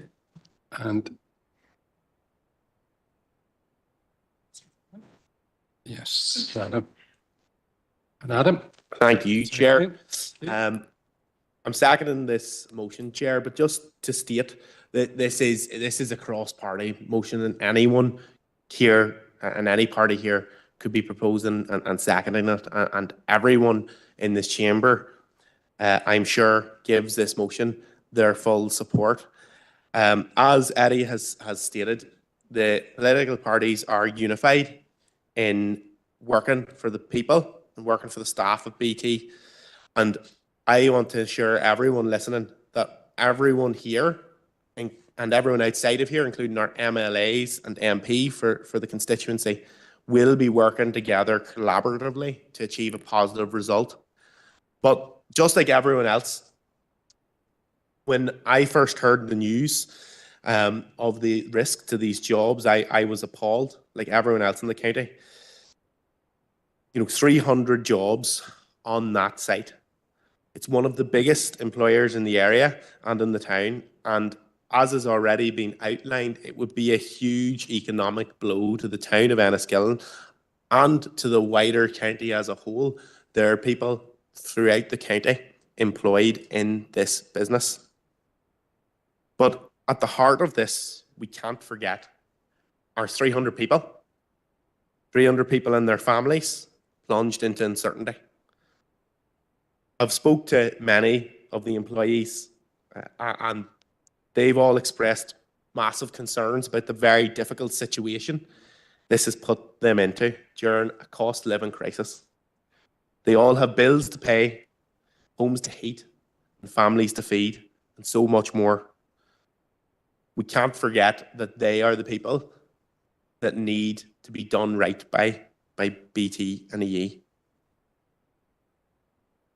Of course, there was the voluntary leavers agreement, and as has been indicated by Councillor Roof's survey, the employees that have signed up to it have done so out of fear, not because they want to leave. They want to stay in their job. They did it out of fear, and the people that I've spoke to who have signed up to it have said that's the reason why, because they do not want to lose their incomes, which keep their family in a home. And as has been indicated, BTE are a private company. They can make their decisions, but the Executive, Economy Minister and Invest and I all have a significant role to play in this. I have said before that these individuals need to come together and bring a package to keep these jobs here. As has been done in the past, this site has previously received funding deals and packages, and they need to give serious consideration to consequences for BTE if they pull these jobs. 10 seconds, Adam. So just to conclude, Chair, that what if these jobs go, it'll be unforgivable that BTE have removed them, and it would be even worse if government departments don't give a full, wholesome effort to keeping these jobs here. Thank you, Chair. Thanks, Adam. Dermot? Thank you, Chair. I just want to start off by thanking Eddie, Councillor Roof and the other Enniskillen councillors for bringing this cross-party motion. And I was more than happy to co-sign the motion on behalf of the Sinn Féin team. This issue is something that transcends party politics, so it is fitting that all parties speak on this issue with a united voice. I think it's important that we as a council restate our solidarity and support to all those workers in the BTE side who are now facing the threat of redundancy. I think we can all agree that the way the staff at the Enniskillen site have been treated by BT has been nothing short of appalling. By announcing a voluntary redundancy scheme before a final decision on the future of the site, BT has undermined any attempts by the workers to save their own jobs. There has been quite a lot of speculation about the exact number of employees that have signed up for the voluntary redundancy, but what we do know for certain is that a significant number of those who have signed up have done so out of fear and because they have felt under pressure to do so by BT. Regardless of whatever way they try to spin it, BT has an agenda to close the Enniskillen site, and everything that they have done since the announcement has been to further that agenda. However, as we sit here tonight, BT has still not officially announced the closure of the site, so there is at least some hope that the jobs can still be saved. But we must also be realistic. BT will not save these jobs out of the goodness of their hearts. BT will only save these jobs if the negative consequences of following through with the closure outweigh the benefits. Conor Murphy spoke of the reputational damage that BT will suffer if they follow through with the closure, which I predict in time will result in the loss of many lucrative public contracts. BT has underestimated the level of anger that is out there in the community. This is not something that the people of Fermanagh are willing to lie down and accept. Saturday's rally in Enniskillen is only the start of the next phase of the campaign. Many of the workers that have said that they will fight on to the bitter end, and Sinn Féin and this council will be supporting them every step of the way. Thank you. Thanks, Chairman. Keith? Thank you, Chair. Well, I'll not be too long, but as well, that's just on behalf of the DUP. It was a pleasure for me to support the motion brought forward here tonight. I'd like to thank Councillor Roof for bringing it forward. As I say, what we all know the impact this is going to have across Fermanagh, across the district. In fact, 300 well-paid jobs, and as I say, we're in the hands of BT, unfortunately, and they will do whatever they want to do. And suppose as a council and as a community, all we can do is come together and take them on and fight them. I know with regard to our own MLA, Deborah Erskine, we're supporting her in her efforts in Stormont with regard to talking to the Minister and all, anybody that'll listen, basically, that will that will try and make a difference. As I say, I always think back to it's not that long ago when they won an award in Enniskillen for the loyal staff that there were. Some of them, as we all know, up in 30 years service to BT, and it means nothing to them, really. As I say, a loyal workforce, and this is the way they can be treated, and it's not acceptable. And as I say, all we can do is take them on at every opportunity. Thank you, Chair. Thanks, Keith. And Roy? Thank you, Chair. First of all, I would like to thank Councillor Roof for bringing the motion. We need to urge the ministers to do everything within their powers to reverse the decision made by BTEE regarding the closure of the BT Centre in Enniskillen and the subsequent loss of 300 jobs. I also want to share that I will be supporting the motion. It's vital that we stand together to address the issue and ensure that the best outcome is for all involved. Thank you, Chair. Okay, thank you. And Eddie? Yeah. Thanks, Chair, and thank you to all the councillors who've supported it. As I said at the start, it's clear this is a cross-party motion. This is something that the council as a whole have had got behind from the very start, and I just want to give some assurances to the staff at BT that regardless of what happens over the next couple of months, council will be working hard to try and support them in whatever capacity that we can. Okay, thank you, Eddie. And can I take it that we're all in support of the motion? Okay, thank you very much, members. And spot on 10:30, we conclude our business. So thank you and safe home.